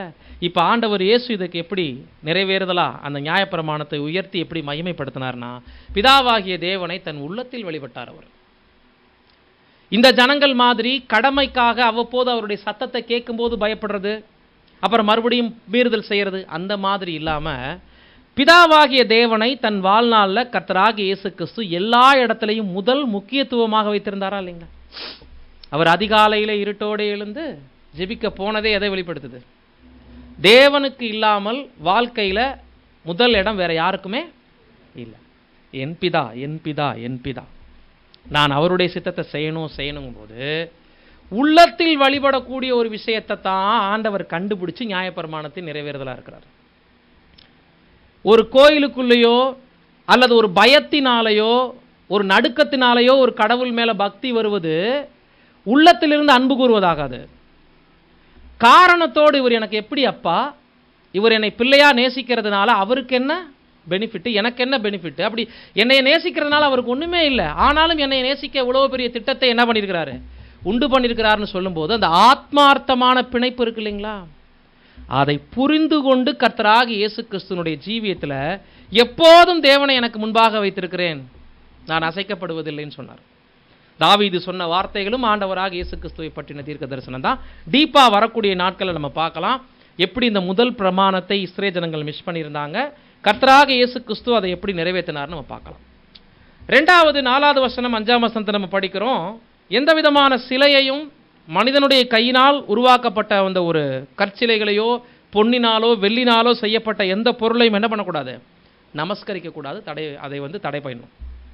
அவங்க இஸ்ரேல் ஜனங்கள் மத்தியில் அந்த மாதிரியான விக்கிரக வழிபாடு இல்லாதபடிக்கு தடை பண்ணி வச்சிருக்கணும். இதை இவங்க செய்ய போறாங்கன்னு முன்னமே தேவன் அறிஞ்சுதான் என்ன பண்ணாரு, என்னையன்றி உனக்கு தேவர்கள் உண்டாயிருக்க வேண்டான்னு சொல்லிட்டு அடுத்த வார்த்தை மேலே வானத்திலும் கீழே பூமியிலும் சமுத்திரத்திலும் என்ன சொல்ல வரனா, மீனையும் கும்பிடுவாங்க, காக்கா குருவியையும் கும்பிடுவாங்க, பாம்பையும் கும்பிடுவாங்க, குரங்கையும் கும்பிடுவாங்க, வானத்தில் பறக்கக்கூடிய பறவைகளையும் கும்பிடுவாங்க. இப்படி தன்னை வேற எந்த விதமான ஒரு உயிரினங்களோடும் காணக்கூடாத எந்த வஸ்துக்களோடையும் சம்பந்தப்படுத்தக்கூடாது என்பதை தேவன் முன்னதாகவே என்ன பண்ணியிருந்தார், உணர்ந்திருந்தார். இப்போ இதில் என்ன இருக்கு, இதன் மூலமாக தேவனுக்கு ஏதாவது நஷ்டமா அப்படின்னு கேட்டிங்கன்னா, தேவனுடைய உருவத்தை காமிச்சிருந்தாரா, நான் இப்படி இருப்பேன், என் சாயலில் ஒரு உருவத்தை செஞ்சு மோசே பார்த்துக்க, இதான் என்னுடைய சாயல், அடுத்து நீ ஜனங்களுக்கு ஒரு ஆசரிப்பு கூடார உருவாக்கும் போது ஒரு எலியவோ ஒரு பாம்பவோ ஒரு கண்ணுக்குட்டியவோ ஒரு காளையவோ எதையோ ஒன்று என்ன பண்ணணும் செஞ்சு இதன் மூலம் என்னை பார்க்க சொல்லுன்னு சொன்னாரா? அப்படி அவருடைய உருவத்தை எதோடையாவது கம்பேர் பண்ணணும்னு நினச்சிருந்தாருன்னா ஏதாவது ஒரு உருவ ஒற்றுமையில காமிச்சிருக்கணும் இல்லைங்களா? அப்போ கொடுக்கலன்னு சொல்லும் போதே எந்த உருவ ஒற்றுமையும் என்ன பண்ணக்கூடாது, கொடுக்கக்கூடாது. சரி, கொடுத்தா என்ன நடந்துடும், இது ஒரு பெரிய குற்றமா அப்படின்னு கேட்டால், மனிதன் எதை உருவாக்கி வணங்குகிறானோ அதுதான் தெய்வம்ங்கிறது அவன் மனசில் பதிஞ்சிருமா. காணக்கூடாத தேவனை பற்றின சிந்தை இருக்காதாமா. கவனிச்சிங்களா? காணக்கூடாத தேவன் நம்மளுடைய உள்ளத்துக்குள் என்ன கிரியை செய்கிறார், அவருடைய அன்புல நம்ம எப்படி பூரணப்படுறோங்கிறதான் நோக்கம். வேற்று உருவம் நம்மளுடைய மனசில் பதிய ஆரம்பிச்சிச்சுன்னா நாம் எதை கடவுள்னு நினைக்க ஆரம்பிச்சிருவோமா, நமக்குள் பதிஞ்சிருக்கக்கூடிய உருவத்தை. அப்போ லாஜிக்காகவே இது தப்பாக இருக்கு இல்லைங்களா? இந்த ஒரு காரியங்களை கர்த்தராக இயேசு கிறிஸ்து அன்பு நிமித்தமாக கண்டுபிடிச்சு எப்படி அதை நிறைவேற்றினார் அப்படிங்கிறத அடுத்த பாடத்தில் நம்ம வரிசையாக பார்க்கும்போது நம்ம பார்க்கலாம். 3வது நம்ம பார்க்கும்போது தேவனுடைய நாமத்தை வீணில் வணங்கக்கூடாது. தேவனுடைய நாமத்தை வீணில் வழங்கக்கூடாது அப்படின்னா சிலர் என்ன பண்ணுறாங்கன்னா, தேவனுடைய நாமம் மகிமை பிரஸ்தாபம் எல்லா பக்கமும் சொல்லணும் அப்படின்னு சொல்லிட்டு பேரை சும்மா சும்மா சும்மா சும்மா பயன்படுத்துவாங்க சில கிறிஸ்தவர்கள். நம்ம பிரதர்சங்க கூட அநேக நேரங்களில் ஜெபிக்கும் பொழுது அப்பாவுடைய பேரை கட்டாயம் சொல்லியே ஆகணும் போல இருக்குன்னு சொல்லிட்டு ஜெபத்தில் பயன்படுத்துவாங்க. அப்பா பிதாவாகிய தேவனுடைய பெயரை ஆண்டவராக இயேசு கிறிஸ்து ஜெபத்தில் ஒருபோதும் பயன்படுத்தலை. 100 முறை புதிய ஏற்பாட்டில் என் அப்பா, உங்கள் பிதா, என் பிதா இப்படித்தான் பேசியிருக்கிறாரே தவிர பிதாவாகிய தேவனுடைய பெயரை ஜெபத்துக்கு போகும்போதெல்லாம் கட்டாயம் சொல்லி ஆகணுங்கிற கட்டாயம் இல்லை. அவர் அப்படி நமக்கு கற்றுக் கொடுக்கல. அப்போ இதுலேயே ஒரு மரியாதை இருக்கு இல்லைங்களா, ஒரு பிரமிப்பு இருக்கு இல்லைங்களா, ஒரு அன்பு அவர் மேலே நமக்கு தெரியணும் இல்லைங்களா? இப்போ எவ்வளோ பேர் நம்மளுடைய பெத்தவரை போய் சும்மா சும்மா பேர் சொல்லி கூப்பிட்டு நமக்கான உதவிகளை கேட்போம். அப்பா இது கொடுங்கன்னு கேட்போம். பெயர் சொல்லி கூப்பிடுறது எப்படி இருக்கும், அது அவமரியாதைங்கிறது நல்லா நம்ம புரிஞ்சுக்கணும். அப்போ இது மாத்திரமா அப்படின்னா, தேவனுடைய நாமத்தை வீணிலே வழங்காதிருப்பீர்களாகனா என்ன அப்படின்னா, தேவனுடைய பேர் கெட்டு போகும்படி நடந்துக்காதீங்க உங்களுடைய நடத்தைகளில். புறஜாதிகள் செய்கிற தப்பு மாதிரி விக்கிரகாராதனை மாதிரி, வேசித்தனங்கள் மாதிரி நீங்கள் செஞ்சீங்கன்னா உங்களை வழிநடத்திட்டு வந்தவருடைய பேர் கெட்டு போகும். அதுதான் வீணாக வணங்காதீங்கன்னு சொன்னது காரணம், தேவனுடைய நாமத்தின் தூசிக்கப்படும்படி நடந்துக்காதீங்கன்னு அர்த்தம். இன்னைக்கு கிறிஸ்தவர்களாக இருக்கக்கூடிய நாம கூட தெரிந்தோ தெரியாமலோ எந்த தவறு செய்தாலும் உலகத்துக்குள்ள எப்படிப்பட்ட சாட்சி வரும்? இன்னைக்கு சத்தியத்தை அறியாதவங்க தவறு பண்ணால் விட்டுருவாங்க. சத்தியத்தை அறிஞ்ச நம்ம தவறு பண்ணால் உடனே என்ன சொல்லுவாங்க? இவங்க சத்தியத்தில் இருக்கிறேங்கிறாங்க, பைபிள் படிக்கிறாங்க, சர்ச்சுக்கெல்லாம் போகிறாங்க, ஆனால் பாருங்கள் கடவுள் பேரை சொல்லிட்டு இவ்வளோ தப்பெல்லாம் பண்ணுறாங்க. இவங்க கடவுள் இதை தான் இவருக்கு கற்றுக் கொடுத்தாரான்னு கேட்பாங்க இல்லைங்களா? ஒரு பொய் சொல்கிறோம், ஏதாவது ஒரு மிஸ்டேக் பண்ணுறோம், உடனடியாக உலகத்தான் வாயிலிருந்து என்ன வார்த்தை வரும் அப்படின்னா, உங்கள் பைபிள் நீங்கள் படிக்கிற கடவுள் உங்களுக்கு இப்படித்தான் சொல்லி கொடுத்தாரா? பாருங்கள், பொய் நான் சொல்லியிருப்பேன், இந்த பொய்யை யார் சொல்லி கொடுத்தாரான்னு கேட்பாங்க. அடுத்து இப்படி தேவனுடைய நாமத்தை வீணிலே வழங்கும்படி இஸ்ரவேல் ஜனங்கள் நிறைய தவறு பண்ணாங்க. ஆனால் ஆண்டவர் இயேசு எப்படி அதை நிறைவேற்றினார்? தன்னுடைய நடத்தைகள்லையும் கிரியைகள்லையும் தனக்குள் ஏற்படக்கூடிய ஒவ்வொரு சாட்சியும் தேவனுக்கு மகிமையை சேர்க்கும். தனக்குள் ஏதாவது ஒரு சின்ன துர்சாட்சி வந்தால் கூட அது தேவனுடைய நாமத்துக்கு என்ன ஆகும்? துர்சாட்சியாக மாறுங்கிற சீக்கிரட்டை கண்டுபிடிச்சி தான் நியாயப்பிரமாணத்தை நிறைவேற்றினார். அதாவது தன்னை தேவனுடைய ஒரு சாம்பிளாக அவர் உலகத்துக்கு வெளிப்படுத்தும் போது தன்னுடைய நெகட்டிவ் தன்னுடைய பாசிட்டிவ் ரெண்டுமே யாரை அட்ராக்ட் பண்ணும்? மற்றவங்களை. நான் நல்லது செஞ்சாலும் அது தேவனுடைய நாமத்துக்கு நல்ல பெயரை கொடுக்கும். நான் ஒரு தீமை செஞ்சாலும் சடனாக அது யாருக்கு போகும்? இதுதான் தேவனுடைய நாமத்தை வீணிலே வழங்காதிருப்பாயாக. அடுத்து பார்க்கும்போது ஓய்வு நாளை பரிசுத்தமாய் ஆசரிப்பாயாக என்று சொல்லும்போது, இன்னைக்கு ஞாயிற்றுக்கிழமை கிறிஸ்தவர்கள் என்ன வைராக்கியம் பாராட்டுறாங்களே, இந்த ஓய்வு நாள்னாலே அவங்களுக்கு என்னதான்? சரி, பைபிளில் ஓய்வு நாள் ஞாயிற்றுக்கிழமையா? அது சனிக்கிழமையோ ஞாயிற்றுக்கிழமையோ அதை கூட விட்டுருவோம்.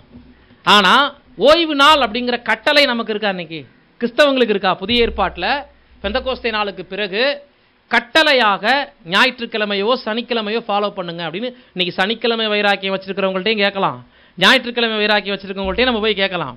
ஞாயிறோ சனியோ மகிமைப்படுத்தப்பட்ட ஒரு நாள், பரிசுத்தப்படுத்தப்பட்ட ஒரு நாள் அப்படின்னு இருக்கா? இல்லை. அப்போ புதிய ஏற்பாட்டுக்கு என்ன அப்படின்னா, ஞாயிற்றுக்கிழமை கர்த்தர் உயிர்த்தெழுந்த நாள், அந்த நாள் விசேஷம், அவ்வளோதான். அந்த நாள்ல இருந்து புதிய புதிய வெளிச்சத்தை அவர் ஜனங்களுக்கு அப்போஸ்தலர்களுக்கு தோன்றி என்ன பண்ணிட்டு இருந்தார்? புது புது சத்தியங்களை அநேக நேரங்களில் காமிச்சு கொடுத்துட்டு இருந்தார், கற்றுக் கொடுத்துட்டு இருந்ததுனால ஒரு விசேஷமான நாளாக அது மாறிச்சே தவிர, ஞாயிற்றுக்கிழமை மாத்திரமே கூடி தேவனை ஆராதிக்கலைன்னா நம்ம குற்றவாளிகள், மற்ற நாளெல்லாம் செய்யக்கூடாது அப்படின்னு நியாயப்பிரமாணத்திற்கு கீழாக நம்மளை தேவன் ஒருபோது என்ன பண்ணல, கொண்டுட்டு வரல. ஞாயிற்றுக்கிழமைக்கு கீழேயோ சனிக்கிழமைக்கு கீழேயோ தேவன் என்ன பண்ணல, ஓய்வு நாளையும் பண்டிகைகளையும் குறித்து ஒருவனும் உங்களை குற்றப்படுத்தாதிருப்பானாகன்னு என்ன அர்த்தம்?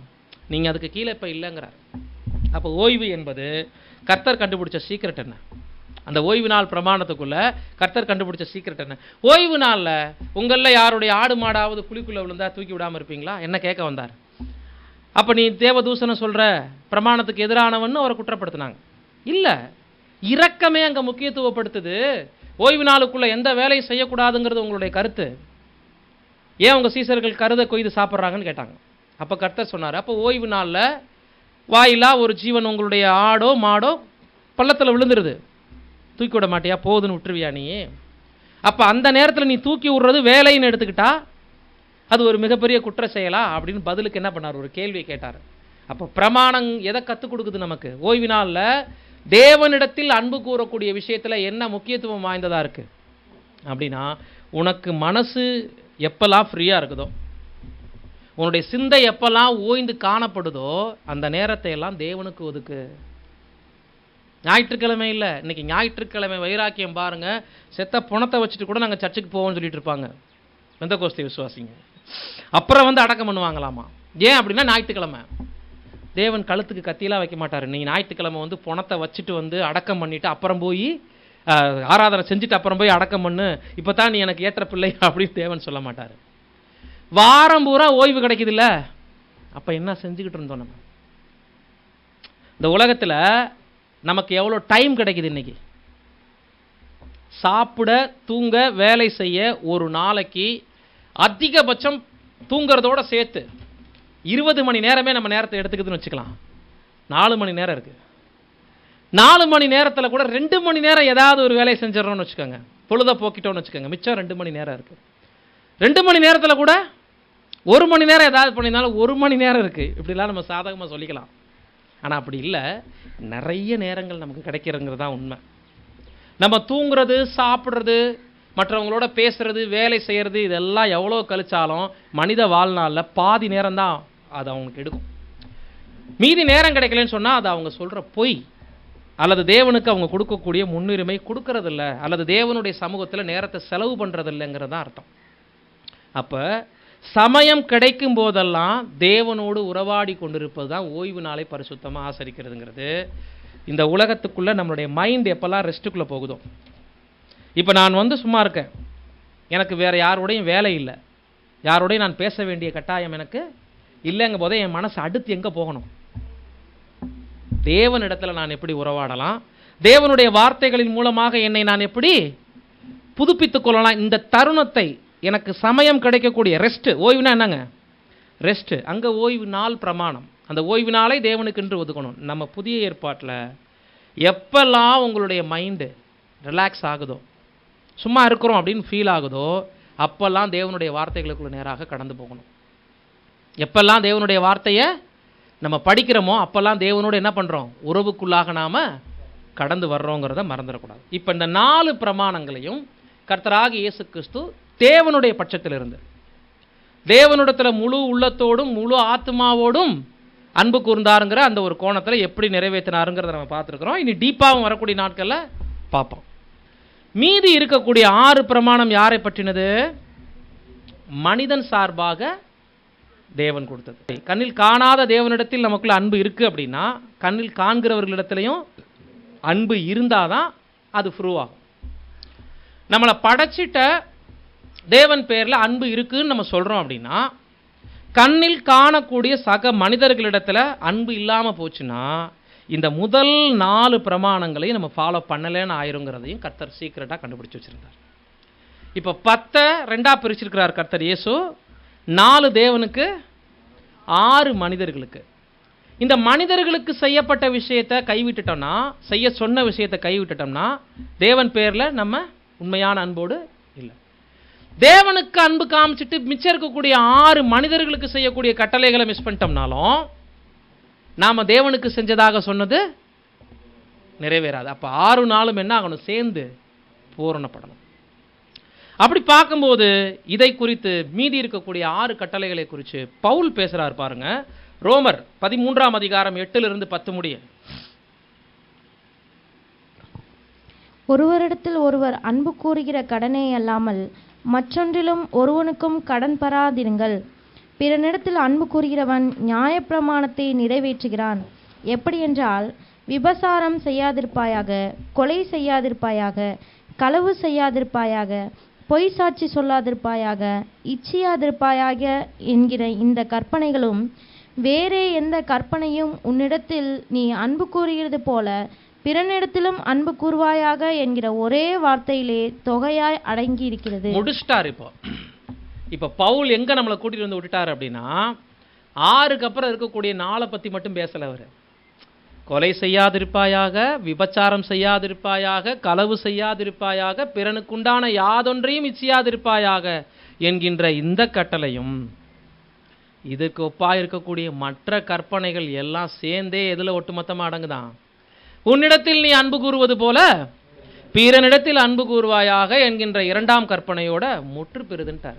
காணக்கூடாத தேவன் பேரில் நம்ம வைத்திருக்கக்கூடிய அன்பு ஒரு பகுதி, கண்ணில் காணக்கூடிய சகோதர சகோதரிகள் மற்றும் உலக ஜனங்கள் எல்லார் மேலும் நம்ம வைக்கக்கூடிய அன்பு, அதனுடைய பிற்பகுதி 2ம் சேரும்போது தான் ஒரு நியாயப்பிரமாண கட்டளைகளை நம்ம என்ன பண்ண முடியுது? பூரணமாக கண்டுபிடிக்கவே முடியுது முதலாவது. ஆனால் அதை நிறைவேற்றுவதற்கு நம்ம யார் இல்லை? தகுதியானவர்கள் அல்ல. ஆனால் அதை நிறைவேற்றி மகிமைப்படுத்தி உயர்த்தி வைத்திருக்கிறார் கர்த்தராகிய இயேசு கிறிஸ்து. இப்போ இந்த பிரமாணங்களை எல்லாம் ஃபுல் டீட்டெயிலாக பேசலைனாலும் பல வார்த்தைகளை கர்த்தர் பேசியிருக்கிறார். பாருங்க, மத்தேயுல மலை பிரசங்கத்தில் 5ஆம் அதிகாரம் 21, 22 6வது கட்டளையை பற்றி பேசுகிறாரு. படிக்கலாம். கொலை செய்யாதிருப்பாயாக என்பதும், கொலை செய்கிறவன் நியாய தீர்ப்புக்கு ஏதுவாய் இருப்பான் என்பதும், பூர்வத்தாருக்கு உரைக்கப்பட்டதென்று கேள்விப்பட்டிருக்கிறீர்கள். நான் உங்களுக்கு சொல்லுகிறேன், தன் சகோதரனை நியாயமில்லாமல் கோபித்துக் கொள்பவன் நியாய தீர்ப்புக்கு ஏதுவாய் இருப்பான். தன் சகோதரனை வீணன் என்று சொல்லுகிறவன் ஆலோசனை சங்க தீர்ப்புக்கு ஏதுவாய் இருப்பான். இப்ப பாருங்க, இவர் மாத்துறாரு. நியாயப்பிரமாணத்திற்கு ஒரு எதிரானவர். அப்படித்தானே எல்லாராலையும் புரிந்து கொள்ளப்பட்டிருப்பார். இப்ப மலை பிரசங்கம் ஒரு முக்கியமான தருணம். இப்ப இந்த முக்கியமான மலை பிரசங்க தருணத்துல ஜனங்கள் உள்ளத்துக்குள் இருக்கக்கூடிய விஷயத்தை விஸ்தாரமாக நினைக்கிறார் கர்த்தர் இயேசு.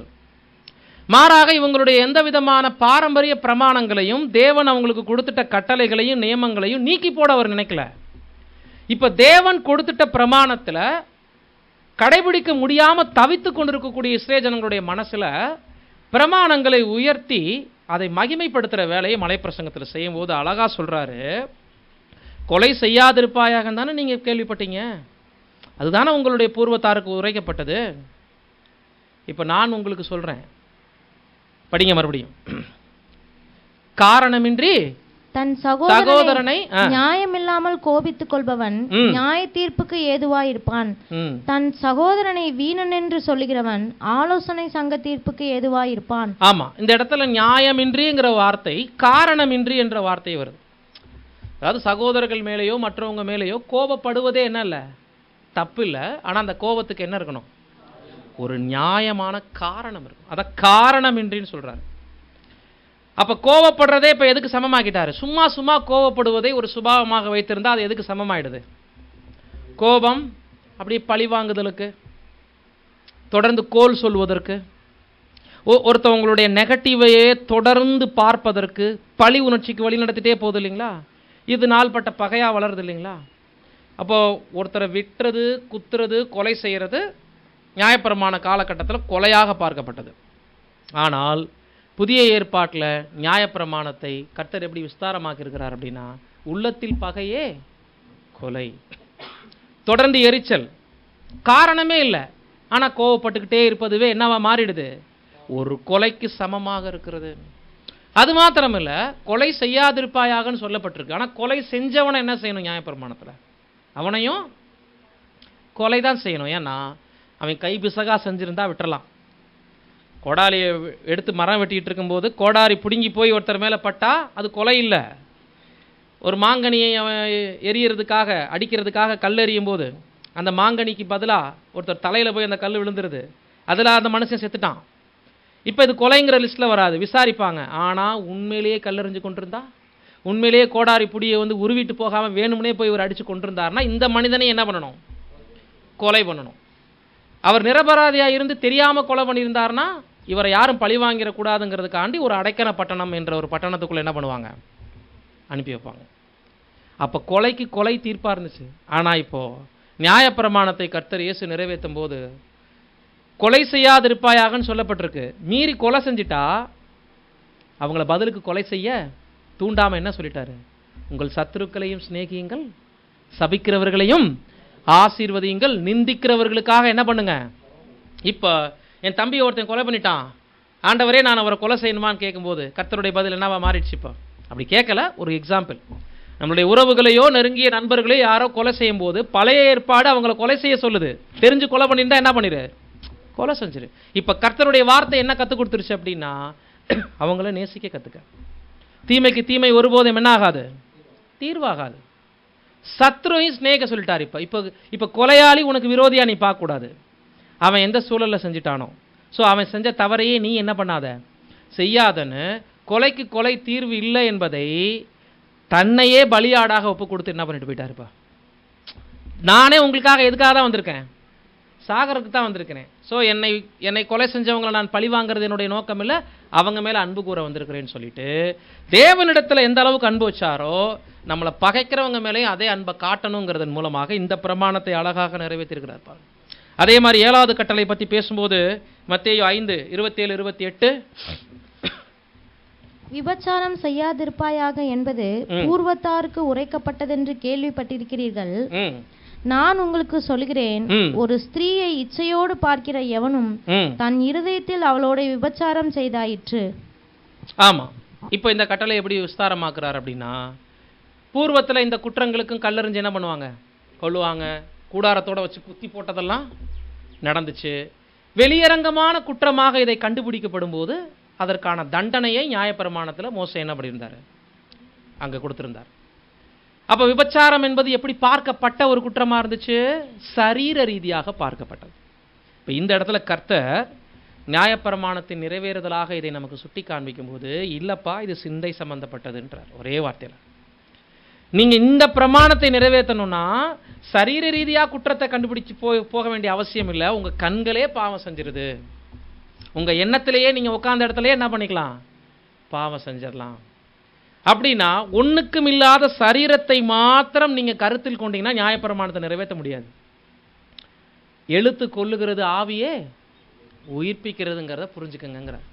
அப்ப ஆவியின்படி ஒரு விஷயத்தை நம்ம கவனித்து பார்க்கும்போது இது சரீரத்துக்கும் அப்பாற்பட்டது. அந்த எண்ணம் கூட பாவமானது. அது இருதயத்துக்குள்ள இருந்து பலவிதமான விளைவுகளை ஏற்படுத்தக்கூடியதாக இருக்கிறதுனால கண்ணுக்கு உடனடியாக லாக் போட்டுருங்கிறார். நீங்க போய் கிரியையில விபச்சாரம் செஞ்சு அதுக்கு எது சரி எது தண்டனை எது தவறுன்றதை யோசிக்கிறதை விட கண் வழியாக இது உள்ள நுழைஞ்சு உங்க மனசுக்குள்ள போய் உங்களை தீட்டுப்படுத்தி அந்த நேரத்திலே நீங்க முழுக்க என்ன ஆயிடுறீங்க, விபச்சார பாவம் செஞ்சிடுறீங்களே. எனவே என்ன பண்ணிடுங்க, அது சிந்தையையும் எண்ணத்தையும் கலங்கடிக்க விடாத அளவுக்கு உங்கள் கண்களுக்குள்ள அது நுழையிறதுக்கு முன்னாடி கண்ணை மூடிருங்கிறார். அதுதான் இங்க சொல்ல வர்றார். உன் கண் பாவம் செய்யறதுக்கு அனுமதிக்கிறதுக்கு முன்னாடி கண்ணை நீ என்ன பண்ணிரு, தீமைக்கு விலக்கிக்க. அந்த திசையிலே நீ என்ன பண்ணாத, பார்த்து அதுக்கப்புறம் அதுக்கு உரு கொடுத்து என்ன பண்ணாத, அவனுடைய எண்ணத்துல சிந்தனையில் அதை பத்தி யோசிக்காத. இப்படி தான் ஆவியில கண்டுபிடிக்க முடியும். கர்த்தராகிய இயேசு கிறிஸ்துவினுடைய டீப் மெடிடேஷன் என்னதான், நியாயப்பிரமாணத்துக்கு உள்ள என்ன இருக்கு. அப்ப அதை இஸ்ரவேல் ஜனங்கள் பார்க்கும்போது அவங்க எப்படித்தான் அதை பார்த்துக்கிட்டாங்கன்னா, சார் இப்படின்னா இப்படிதான், இது சரினா இது சரி, இது தவறுனா தவறு, நாங்கள் தப்பு பண்ணிட்டோம்னா எங்களையும் கொள்ளு, இப்படித்தான் அவங்க போயிட்டு இருந்தாங்க. இல்லப்பா, எல்லாரையும் மீட்கணும், எல்லாருக்கும் கற்றுக் கொடுக்கணும். நியாயப்பிரமாணத்தை எப்படி உள்ளத்துக்குள்ளாக நிறைவேற்றணும் அப்படிங்கிறத கற்றுக் கொடுக்கணும். அப்படிங்கும்போது அதை ஆவியின் அடிப்படையில் எப்படி பார்க்கணும். தொடர்ந்து அங்கே முடிவுரையில் அவர் சொல்லும்போது, கர்த்தராகிய இயேசு கிறிஸ்து எல்லாரிடத்திலும் வைத்த அன்பு, தொடர்ந்து நன்மை செய்கிறவராகவே சுற்றித் திரிந்தார். தேவன் அவருக்கு தனது ஆவியை அளவில்லாமல் கொடுத்திருந்தார். கர்த்தராகிய இயேசு கிறிஸ்து பூமியில சஞ்சரித்த அந்த நாட்கள்ல நன்மை செய்கிறவராகவே சுற்றித் திரிந்தாருங்கிறது எதை வெளிப்படுத்துதுன்னா, தேவனிடத்தில் அவர் முழு உள்ளத்தோடு அன்பு கூர்ந்தார் என்பது, பிறன் மீது வச்ச அன்பு ஒவ்வொருவரையும் சுகப்படுத்தினது, தரித்திரர்களுக்கு அவர் செய்த உதவி கைமாறுகிறதாம இருந்துச்சு. அது முக்கியமான பாயிண்ட். ஒருத்தவங்களுக்கு அவர் செஞ்சிட்ட ஒரு காரியம் பிரதிபலனாக மீண்டும் தன்னிடத்தில் வரும் அப்படிங்கிற எந்த விதமான எதிர்பார்ப்பும் இல்லாம ஏழைகளுக்கு அவர் என்ன பண்ணாரு, அவர் உணவு கொடுத்துட்டு இருந்தாரு. நிறைய தரித்திரர்களுக்கு என்ன பண்ணாரு, குறைவுல உதவுனாரு, சுகம் கொடுத்தார். நிறைய வியாதியஸ்தர்களுக்கும் உடல்ல வியாதிப்பட்டவங்களுக்கும் பிணியாளிகளுக்கும் என்ன பண்ணாரு, சுகம் கொடுத்தார். எல்லாத்தையும் பிரமாணத்தை முடிவுக்கு கொண்டுட்டு வரும்போது நம்ம எல்லாருக்காகவும் தனது ஜீவனை மனுக்குலத்திற்கான பலியாக்குவதன் மூலம் 2 பிரமாணத்தையும் கம்ப்ளீட் பண்ணார். தேவனிடத்துல வெளிப்பட்ட அன்பு, தேவனிடத்துல கர்த்தர் இயேசுவுக்கு இருந்துட்ட அன்பு தான் பூமிக்கு இறங்கி வரவே சம்மதித்தார். அவர் தேவனுடைய சித்தம் செய்ய நான் போறேன், என்னை அனுப்புங்கன்னு கேட்டார் இல்லைங்களா. இது பிரமாணத்தினுடைய முதல் பகுதி. யாரை அனுப்புவேன் அப்படின்னு தேவனுடைய அங்கலாய்ப்பை அவர் கேட்கும்போது பூமிக்கு இறங்கி வர சம்மதித்தது நம்ம எல்லார் மேலேயும் உள்ள அன்பு இல்லை, முதல்ல தேவனுடைய சித்தம் செய்யறதுல அவர் காண்பிச்சிட்ட அன்பு. பூமிக்கு இறங்கி வந்து தன்னுடைய ஊழியத்தினுடைய அந்த வாழ்நாள் காலம் முழுவதிலும் ஒவ்வொரு நாளும் நன்மை செய்கிறவராகவே அவர் சுற்றித் திரிந்து எல்லாருக்காகவும் தன்னுடைய ஜீவனை படிப்படியாக பலியாக்கி அவங்களுடைய தரித்திரத்தில் அவங்களுக்கு உதவி, அவங்களுடைய சுகவீனங்களை அவங்களுக்கு எல்லா விதத்திலையும் அவங்களுக்கு சுகப்படுத்தி, பிணியாளிகளையும் வியாதியஸ்தர்களையும் பிசாசு பிடித்தவங்களுக்கும் அவர் கொடுத்துட்ட அந்த ஒரு உதவிகள், அவங்களுக்கு செஞ்சிட்ட நன்மைகள் எல்லாத்தின் மூலமாக படிப்படியாக தன்னை கரைச்சிக்கிட்டே வந்து முடிவில் கல்வாரியில் ஜீவனை கொடுத்து முடிச்சார் இல்லைங்களா. இதில் முழு பிரமாணமும் என்ன ஆயிடுச்சு, இதை புரிந்து கொள்ள முடியல இஸ்ரவேல் ஜனங்களால். அவருடைய வாழ்நாள் முழுவதும் தேவனிடத்தில் முழு உள்ளத்தோடும் முழு ஆத்மாவோடும் அன்பு, கண்ணில் காணக்கூடிய சக மனிதர்கள் மேலே முழு அன்பு, இதற்காக தன் ஜீவனையே என்ன பண்ணிட்டாரு, கொடுத்து நிறைவேற்றினார். அப்போ நியாயப்பிரமாணமும் தீர்க்க தரிசனமும் நம்மில் அன்பு கூறுவது போல பிறனிடத்திலும் அன்பு கூறுவாயாக என்கிற பிரமாணத்தை தான் முன்வைக்குது. அந்த பிரமாணம் கர்த்தருடைய வாழ்நாள் முழுவதும் மரண பரியந்தம் என்னாச்சு, அவருடைய லைஃப்பில் நம்மளால் பார்க்க முடியுது. இதை தான் நம்ம அங்கே ஆதார வசனத்தில் படிக்கிறோம். அதை ஏசாயா 42:21 திருவூழியத்தில் வாய்ப்பு இருந்தால் யாராவது படிங்க. முதலாவது வாசிங்க அந்த வசனத்தை, இரண்டாவது திருவூழியத்தில் வாசிங்க. ஏசாயா 42:21. கர்த்தர் தமது நீதியின் நிமித்தம் அவன் மேல் பிரியம் வைத்திருந்தார். அவர் வேதத்தை முக்கியப்படுத்தி அதை மகிமையுள்ளதாக்குவார். ஆமா, இப்போ தேவன் வேதத்தை இஸ்ரேல் ஜனங்கள் மத்தியில் என்ன பண்ணாரு? முக்கியப்படுத்தி இருந்தார், உயரத்தில் வச்சிருந்தார். கடைபிடிக்க முடியாத ஜனங்கள் மத்தியில் வேதத்தை தேவன் என்ன பண்ணியிருந்தாரு? உயர்வா வச்சிருந்தாரு. அதை கர்த்தர் இயேசு வந்து தான் என்ன பண்ணாரு? மகிமையாக்கினார். நிறைவேற்றினார் என்று சொல்வதை விட மகிமைப்படுத்தினார். இதை விவிலியத்தில் வாசிங்க. ஆண்டவர் தம் நீதியின் பொருட்டு தம் திருச்சட்டத்தை சிறப்பித்து மேன்மைப்படுத்த ஆர்வமுற்றார். பார்த்தீங்களா? திருச்சட்டத்தை சிறப்பித்து மேன்மைப்படுத்த ஆர்வமுற்றார் இருக்கு. அந்த வசனத்துக்கும் இதில் படிக்கிறதுக்கு ரொம்ப டிஃபரெண்ட் இருக்கு இல்லைங்களா? அதில் 2 பகுதியாக பிரிக்கிறோம். அவர் படிங்க மறுபடியும். அவர் வேதத்தை முக்கியப்படுத்தி அதை மகிமையுள்ளதாக்குவார். ஆமா, அதுவும் ஒரே சென்டென்ஸ் தான். ஆனா முக்கியப்படுத்தி மகிமையுள்ளதாக்குவாருங்க போது முக்கியப்படுத்தினார் பிதாவாகிய தேவன், மகிமைப்படுத்தினார் கிறிஸ்துன்னு பார்த்தோம். ஆனா இதுல உள்ள வித்தியாசம் நம்ம இன்னும் வாசிங்க. ஆண்டவர் தம் நீதியின் பொருட்டு தம் திருச்சட்டத்தை சிறப்பித்து, ஆமா, அதை சிறப்பிக்கிறாரு. இஸ்ரேல் ஜனங்கள் மத்தியில அதனுடைய சிறப்பு என்னன்னு காமிச்சிட்டாரு. மேன்மைப்படுத்த ஆர்வமுற்றார். இதை மேன்மைப்படுத்தினது கிறிஸ்துவை கொண்டு. வித்தியாசம் புரியுதுங்களா? திருச்சட்டத்தை உள்வாங்கின ஜனங்களுக்கு அதை மேன்மைப்படுத்த தெரியல, அதை மகிமைப்படுத்த தெரியல. உயரத்தில் இருந்துச்சு, தொட முடியாத சிகரத்தில் இருந்துச்சு. அதை எப்படி ஈஸியாக தொடலாம்? எந்த உள்நோக்கத்தில் அதை நிறைவேற்றலாம்? அதற்கு என்ன வேணும் அப்படின்னா 2 விதமான அன்பு. தேவனிடத்தில் முழு இருதயத்தோடும் முழு ஆத்மாவோடும் கொண்டுள்ள அன்பு. உன்னிடத்தில் அன்பு கூறுவது போல பிறனிடத்திலும் நீ கொள்ளக்கூடிய அன்பின் மூலம் தேவனுடைய வார்த்தை பிரமாணங்களை மகிமைப்படுத்தினார் கர்த்தராகிய இயேசு கிறிஸ்து. தொடர்ந்து இதை ஒவ்வொரு வாரமும் தொடர்ச்சியாக நாம் பார்க்க போகிறோம், ஒவ்வொரு கட்டளைகளாக.